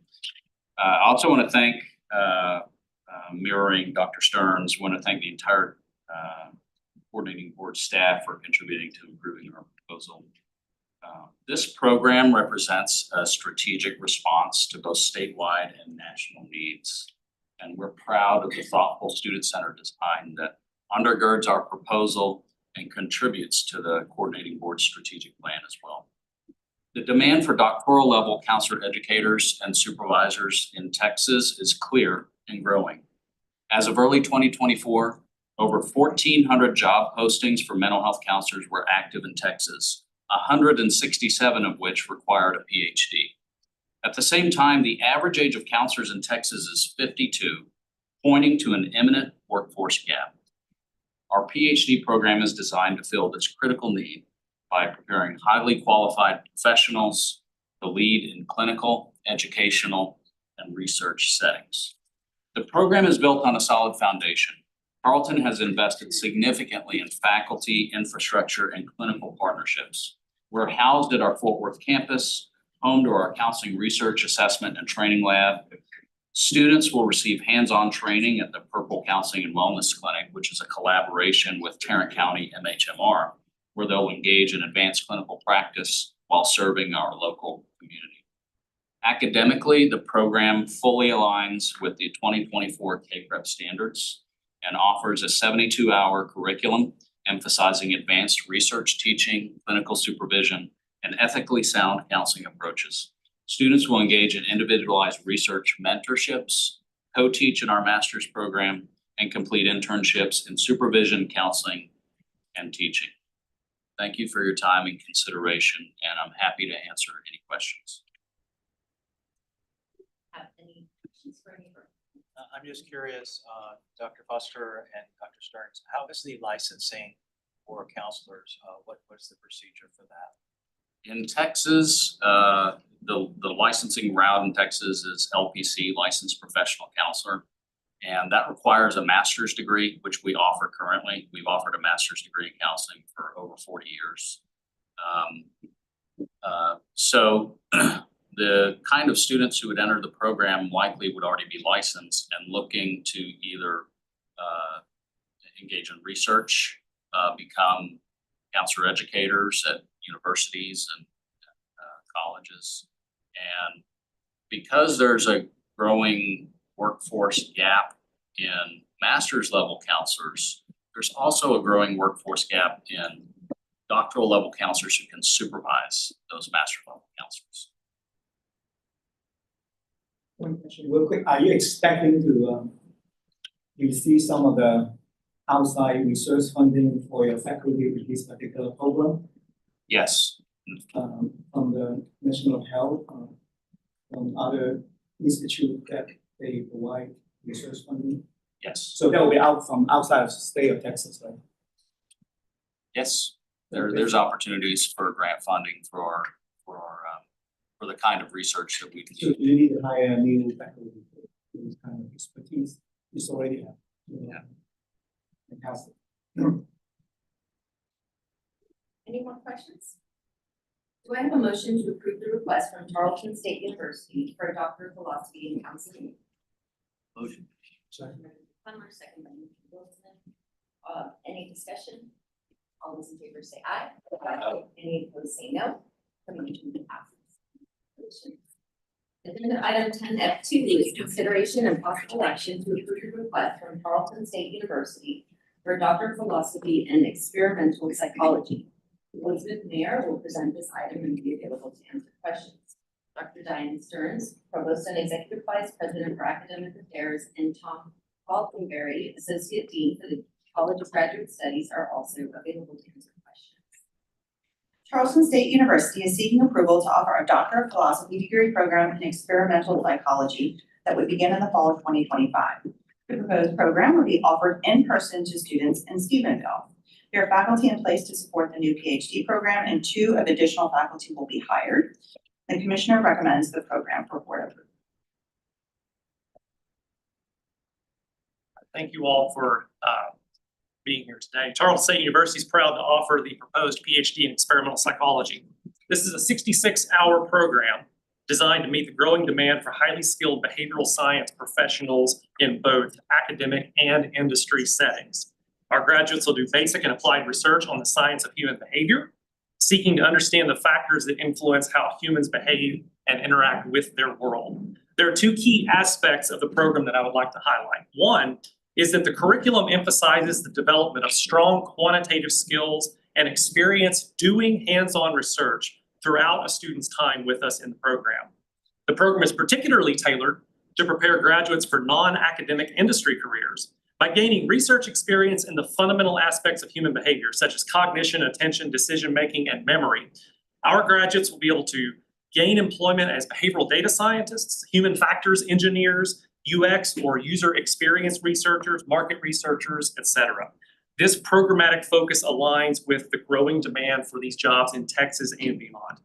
The second part that I would like to highlight is that across the state and beyond, student demand for doctoral study in the psychological and behavioral sciences outpaces the supply of openings in relevant doctoral programs. Our program will immediately provide a nurturing place for strong students to continue their studies, contributing their knowledge to the discipline and providing advanced training necessary to build a strong Texas workforce. In summary, the proposed PhD program in experimental psychology at Tarleton State University is poised to become a leader in the field, offering students unparalleled opportunities for academic and professional growth.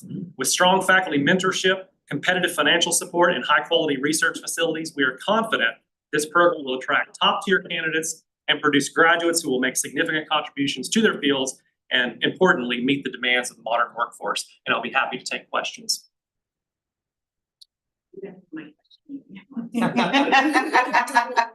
We let him know, so. That's great. I haven't heard of that degree program. Does anyone have any questions? If not, can I have a motion to approve the request from Tarleton State University for a Doctor of Philosophy in Experimental Psychology? So, second by Ashley Thomas. All those in favor, say aye. Aye. Any opposed, say no. The motion passes. Agenda item 10F3 is consideration and possible action to approve the request from Tarleton State University for a Doctor of Physical Therapy in Physical Therapy. Elizabeth Mayer will present this item. Dr. Diane Stearns, Provost and Executive Vice President for Academic Affairs, and Dr. Don James, Program Director are also available for questions. Charleston State University is seeking approval to offer a Doctor of Physical Therapy degree program in the physical therapy that would begin in summer 2026. The proposed program will be offered in hybrid and face-to-face modalities to students in Stephenville. The program plans to seek accreditation from the Commission on Accreditation of Physical Therapy Education starting in November of 2025. The program currently has 7 core faculty, and Charleston State plans to make additional hires of 10 assistant professors, 3 associate professors, and 3 associate full professors. The Commissioner recommends the program for board approval.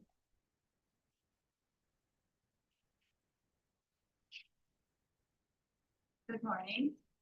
Thank you for the opportunity to speak with you today and let you know a little bit about our program. My name is Dr. Dawn James, as we said earlier, and I'm the program director for this developing program. We're proud to present a program that directly supports the goals of the Texas Higher Education Coordinating Board, expanding educational access, producing career-ready graduates, and addressing healthcare workforce shortages, especially in our rural and medically underserved areas. The Charlton DPT program is mission-driven and built intentionally for Texas. Our curriculum is fully competency-based and organized around entrustable professional activities. This ensures that our graduates are not just academically prepared, but clinically ready from day one. It also allows for early identification of student strengths and needs with personalized learning along the way. Over 80% of Texas counties are designated as health professional shortage areas or medically underserved areas. And in 2022, 45 Texas counties had no licensed physical therapists at all. Our program directly targets these gaps through required rural clinical placements, faculty scholarship, and collaborative learning opportunities with healthcare partners across the state. Our faculty bring a powerful blend of clinical expertise, research experience, and rural practice engagement. Students will complete hands-on clinical experiences in rural and medically complex settings, participate in pro bono clinics and wellness initiatives developed with local communities. These are not add-ons, but are central to our identity as a program. We are also strongly committed to affordability and access as part of the Texas A&M system. Our tuition model offers an affordable pathway to high-quality doctoral education. And this is especially important as we seek to recruit students from rural Texas, many of whom are first-generation college students who want to return to their communities and give back. So this is not just another DPT program. It's a regionally responsive initiative built to serve Texas communities, students, and the healthcare workforce of tomorrow. With your support, we will graduate doctors of physical therapy who are ready to lead, ready to serve, and ready to stay in Texas. Happy to answer any questions you may have.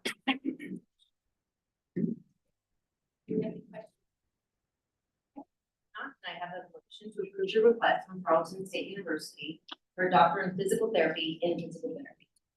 So moved. Second. Okay, we have a motion and a second. All those in favor say aye. Aye. Any opposed say no. The motion passes.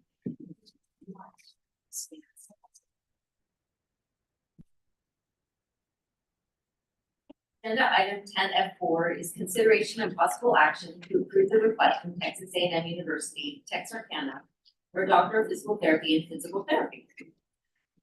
Elizabeth Mayer will present this item. Dr. Heather McKnight, Dean, College of Nursing, Health and Human Services, and Dr. James Wardson, Interim Provost and Senior Vice President for Academic Affairs, are also available for questions. Ms. Mayer. Texas A&M University Texarkana is seeking approval to offer a Doctor of Physical Therapy degree program in physical therapy that will begin in the spring of 2026. The proposed program will be offered in a hybrid program using immersive laboratories for students in Texarkana. The institution had four faculty, including the program director, hired at the time of the site visit. During the visit, it was noted that an additional 6 faculty were under contract for a future start date for the program. Additional faculty appear to have a variety of clinical specialties appropriate to deliver the program. The Commissioner recommends the program for board approval. I'd just like to say thank you for considering this program. We believe that it is a crucial component of our strategic priority of serving the needs and the healthcare needs of East Texas. Thank you all for joining us. So imagine bringing high quality physical therapists to rural East Texas where the need is great and dire. That's exactly what our proposed DPT program will do at A&M Texarkana. We have over 1,200 clinical sites under contract and affiliation agreements at this point. But even better than that, we have 30 nonprofit leadership, learning experiences, and practice partnerships evaluated and ready to go for service learning in our area. The commitment in the Texarkana region, as well as in all of East Texas, to this program is huge, and we could not be more blessed than what we are receiving.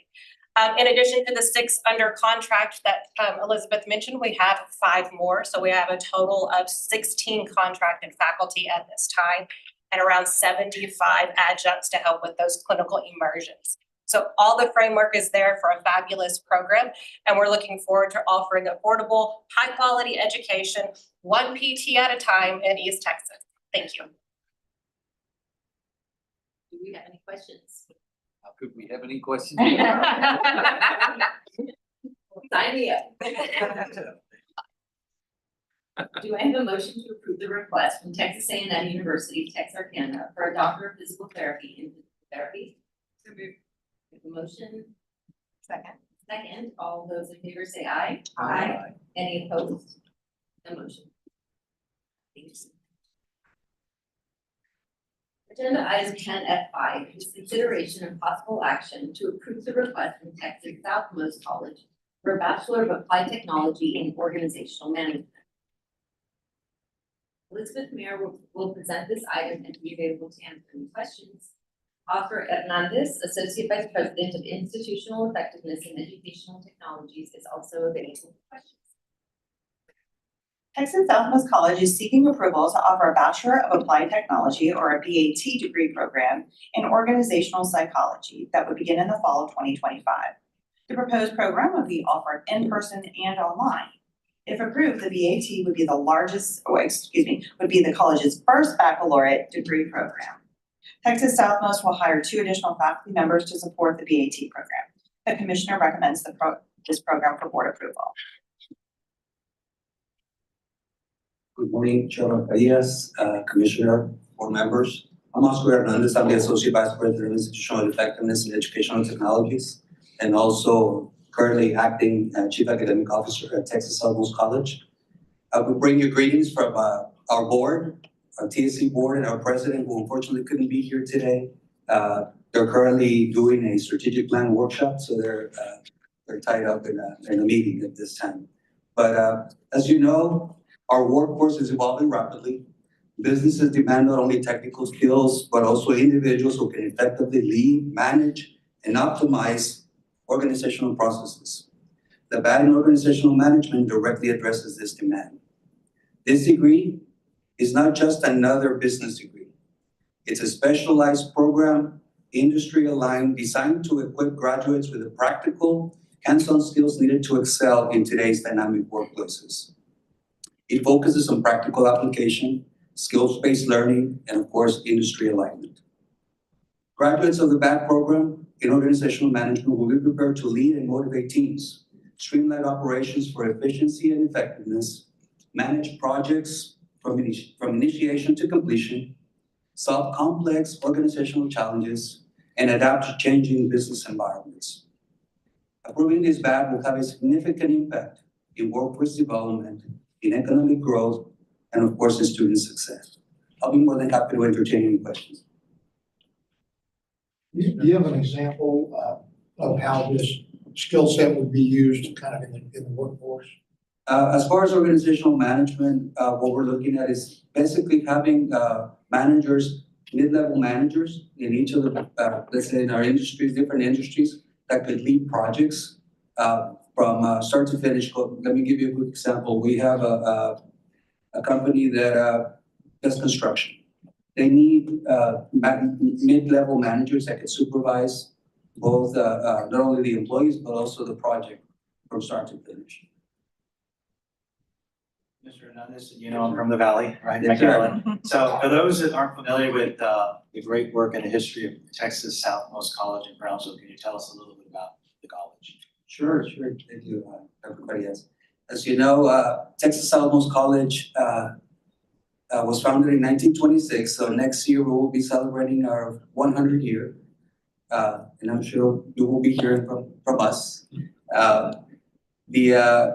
We, just in short, we went through a partnership back in the past, I believe, late 1990s to about 2011, right? Partnership with the University of Texas at Bronzeville. So at that time, the institution was called UTBPSC. Then we separated. So we like to say that we're the oldest community college accredited in Texas, but also one of the newest, because in 2015, we became separately accredited. And from that moment on, we've been growing by leaps and bounds. We started with about 3,000 students, where this semester we have over 9,000 students. Thank you. Any more questions?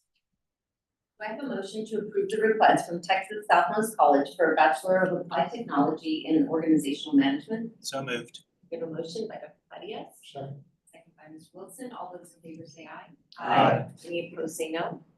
Motion passes. Congratulations, your first time holding. Thank you. Thank you so much. Fred, Chairman has distinguished.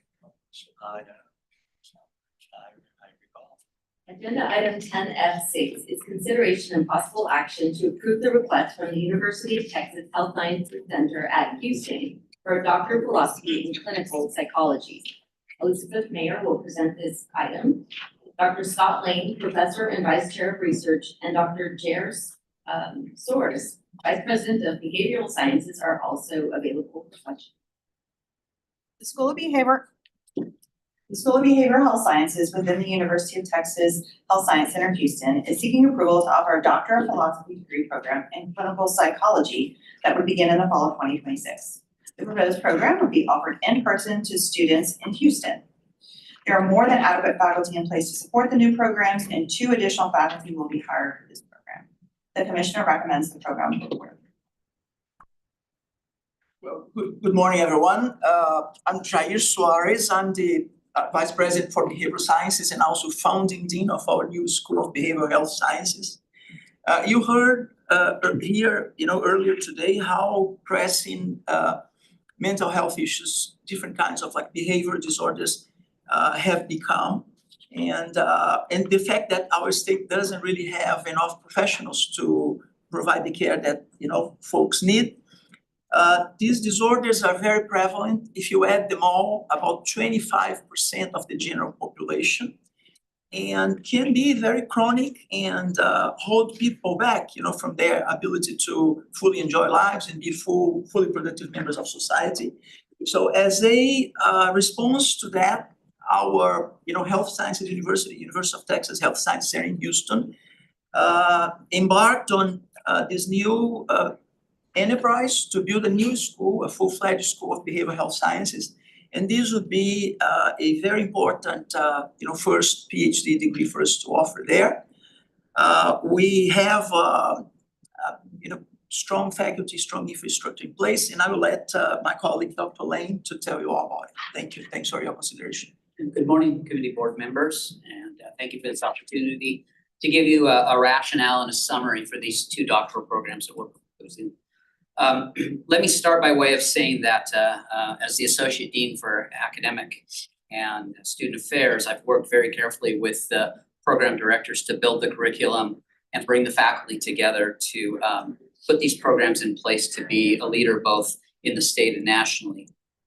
Just by way of background, the overall mental health workforce in Texas, the SHS estimates that we have critical shortages in 248 of our 254 counties. So that's a 98% shortage in our mental health workforce. At the same time, our major universities, both PhD and PsyD programs in clinical psychology, have acceptance levels of less than 5% at UT Austin, A&M, and Baylor, less than 10% at UT Houston and UT Southwestern. What does that mean? Effectively, it means that there's more than 1,000 applicants every year that are being denied acceptance to train in clinical psychology at the same time that we have these critical shortages, and Texas remains one of the fastest growing states in the US. So that's the motivation and vision behind launching these 2 doctoral programs. One of the questions that has come up as we've gone through these processes is why a PhD and a PsyD? And there is a rationale behind that, and we spent considerable time discussing how we would bring that about. So just to provide a little bit in the way of background, the PhD and the PsyD programs have very similar formal core training. But in the last 2 years, the PhD really focuses on positioning graduates to work in industry and academia as researchers and clinical educators, while the PsyD program positions graduates to work in clinical settings, including hospitals, community mental health clinics, and private practices. Now, these are not mutually exclusive. Plenty of our clinical psych PhDs will go directly into clinical work, but they're also going to become the thought leaders, the intervention scientists, and the leaders in training our next wave of clinical psychology leaders in the state of Texas. So one thing to point out here is our doctoral programs have unparalleled clinical internship and practicum experiences. And I mean that literally. We're situated in the world's largest medical center, and our Dunn Behavioral Science Campus, which is directed by Dr. Suarez, represents the largest academic psychiatric hospital system in the United States. So we're going to have more than enough opportunities to offer world-class training to both our PsyD and our PhD students. We also have 20 integrated outpatient clinics and mental health healthcare services through our UT Physicians system. So they're going to be inpatient, they're going to be outpatient, they're going to be in community clinics. We already provide a lot of internship opportunities for our surrounding PhD programs. So we have plenty of room to accept our new classes. Our program, all of our faculty are in place. Combined, our core faculty have been at UT Health as educators, mentors, and scholars for decades, more than 85 years of collective experience. They'll be the ones that train these students. I can entertain questions, but I am happy to, but I just want to point out that this dual degree program approach that we've put together with both PsyD and PhD program is designed to cultivate a multifaceted, flexible, and complementary workforce, psychology workforce that directly responds to these clinical health, mental health care shortages, both in the short term by putting people into clinical healthcare settings immediately, and in the long term by providing systemic improvements in our mental health research, our evidence-based intervention and prevention system. Thank you. I compliment y'all for working on this issue, mental health issue, especially in a major academic medical center like UT Houston has a medical center. Because I think these are programs that are needed, obviously with your data, but compliment y'all for bringing these programs to the board and seeing how that really impacts lives for citizens. Thank you. Thank you. You talk about you have 1,000 applicants every year. You talk about maybe we don't have enough opening to accept them. So right? That's correct. They're all qualified, but just not enough opening in state of Texas to get them. What when your student graduates for this degree, what do you think they will be doing? Like stay in Houston and Texas to be to work in the industry, or they will be going out of state to teach, or all of the competitive markets within Texas will be potential employment opportunities for these students. So we're not yet approved by SACS. That meeting comes up next month, but we are able to release information about our new school and our programs. And we already have hundreds of inquiries from students all over the state about these programs. So because of the structure of the Texas Medical Center, the structure of our Health Science Center, and the way that we're interconnected with the other health science centers in Dallas, San Antonio, and here in Austin. My immediate estimation is that for the PhD students, they're going to go into major academic and industry clinical healthcare settings in these areas. Our PsyD program students will probably be more distributed immediately around the state more broadly. One of the things that I didn't mention that's probably important is that the last 2 years of the PsyD program really focus intensively on clinical experience, practical experience. And many of the PsyD students come out with very specialized clinical skills, for example, forensics in child and adolescent. And there's a shortage, but there's an even greater shortage in those niche areas. And we will be primed to place those students in those kinds of our graduates in those kind of positions. So definitely there will be research opportunity for those areas that is so specialized. Absolutely. And unfortunately, you can name an area and we have a specialist at the UT Health Science Center, who's a world-class researcher in that area. Thank you. So I may be wrong, but you have 6 campuses around the state, is that correct? Yes. And will this be available, like, so I'm from El Paso and I know you all have a campus out of in El Paso. Will students be able from El Paso to take this through the El Paso campus in the distance? Not immediately. We are in person only to launch. As we grow, we do have plans to do distance learning. We looked into distance learning right out of the gate, and it's extraordinarily complex to get accreditation for those kinds of things, particularly at the SACS level. So we wanted to start small and rigorous. We want to brand our programs the same way that we brand our Health Science Center, which is to be a national and world leader in scholarship. So we want to start there, but we do have plans as we expand our faculty and expand hopefully our funding and support from the state, that we can move to distance learning as well. So we would be able to train students from a distance initially, and then maybe bring them for internship in their last 2 years or their final year. We'll look forward to that. Any questions, additional questions? Can I have a motion to approve the request from the University of Texas Health Sciences Center in Houston for a Doctor of Philosophy in Clinical Psychology? So moved. Do I have a second? Second. All those in favor say aye. Aye. Any opposed say no. Agenda item 10:07 is consideration and possible action to approve the request from the University of Texas Health Sciences Center in Houston for a Doctor of Psychology in Clinical Psychology. Elizabeth Mayer, Dr. Scott Lane, and Dr. Jared Soares will be available to answer any more questions. The School of Behavioral Health Sciences within the University of Texas Health Science Center is seeking approval to offer Doctor of Psychology or PsyD in clinical psychology that would begin in the fall of 2026. The proposed program would be offered in person to students in Houston. The program intends to hire 2 additional faculty to support the program, and the commissioner recommends the program. Thank you. Well, for the purpose of brevity, I presented both of them at the same time, so that you would, and also you would understand what the distinction between. That was very helpful. Yes, yeah, thank you. Are there any additional questions? Okay. Do I have a motion to approve the request from the University of Texas Health Sciences Center in Houston for a Doctor of Psychology in Clinical Psychology? Motion. Second. Moved by Mr. Clever, second by Mr. Wall.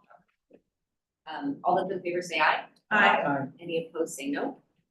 The motion passes. Thank you very much. Board members for your support. Thank you.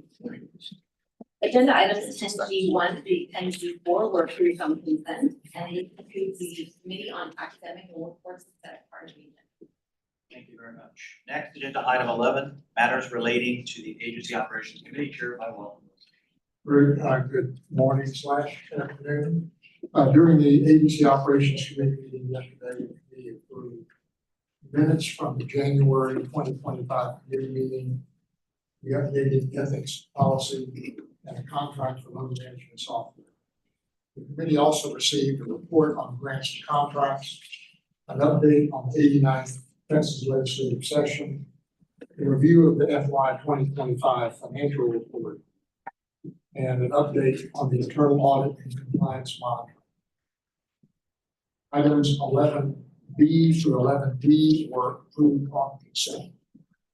Agenda item 11E is consideration and possible action to recommend approval to contract with a vendor to provide loan management software and support for the agency's student loan programs at a cost not to exceed $11,500,000 for a 6-year term. Caitlin Yost, Assistant Commissioner for Contracts and Procurement, and Charles Pools, Assistant Commissioner for Student Financial Aid Programs, will present this item and be available for questions. Thank you, Chairman. Good afternoon, Chairman and board members. I'm Caitlin Yost, Assistant Commissioner for Contracts, Procurement, and Grants. With me, Dr. Charles Quintero-Pulse, Assistant Commissioner for Student Financial Aid Programs. Coordinating Work Rule 1.16 requires the board to approve all contracts and grants in excess of $5 million. The agency is seeking to enter into a contract with the Pennsylvania Higher Education Assistance Agency in an amount not to exceed $11.5 million. As we discussed yesterday, VIA, as they call themselves for short, will provide the coordinating board with access to its loan origination software platform through Campus Door, as well as its loan origination, loan servicing software platform through its own proprietary cloud-based software known as Compass. All of the costs will include licensing, maintenance, as well as those front-loaded implementation and configuration costs to ensure that the software can meet all of our agency needs.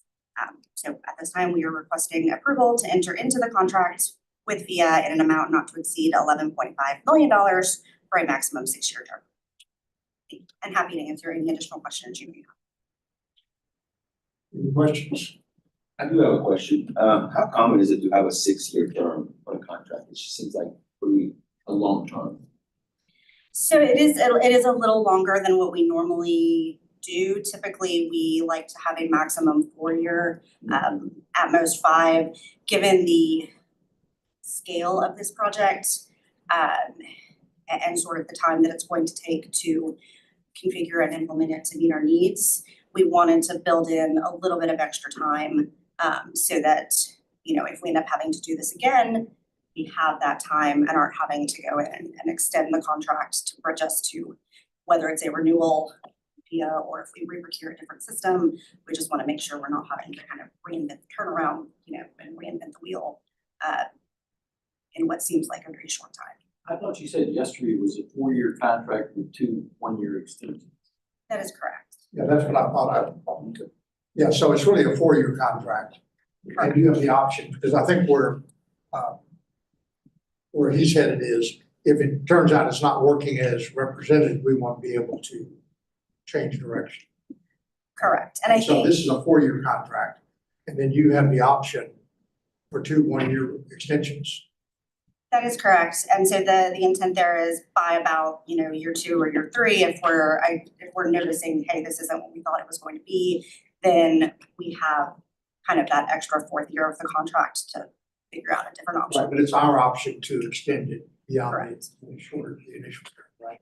And hopefully it will work great and we will use those additional optional renewals. Right, so is that your contract with 2 1-year extensions? Yes, and given the scope of. We don't need to clarify that in the motion. Yeah, I don't think so. No, the language says a maximum 6-year term, which I think allows that flexibility for if we did not utilize those optional renewals, it would end at the 4th year. Any other questions?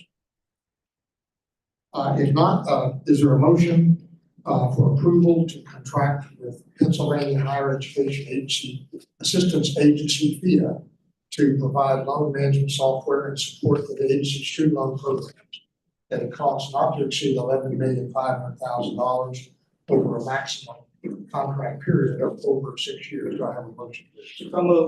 Motion to have a second? Second. Motion and second, all in favor, indicate by saying aye. Aye. Any opposed? Motion passes. We will now move on, agenda items 11F and G were approved on consent. And this concludes the agency operations committee agenda. Thank you, Mr. Wilson. Next, agenda item 11. Good, just finished that. Next, agenda item 12, adjournment. This concludes our meeting. Time now is 11:49 a.m. Do I have a motion to adjourn? By Limmer, second by Mr. Rogers. All in favor, please signify by saying aye. Aye. Any opposition? Hearing none, motion passes. Thank you all for a great meeting. That was.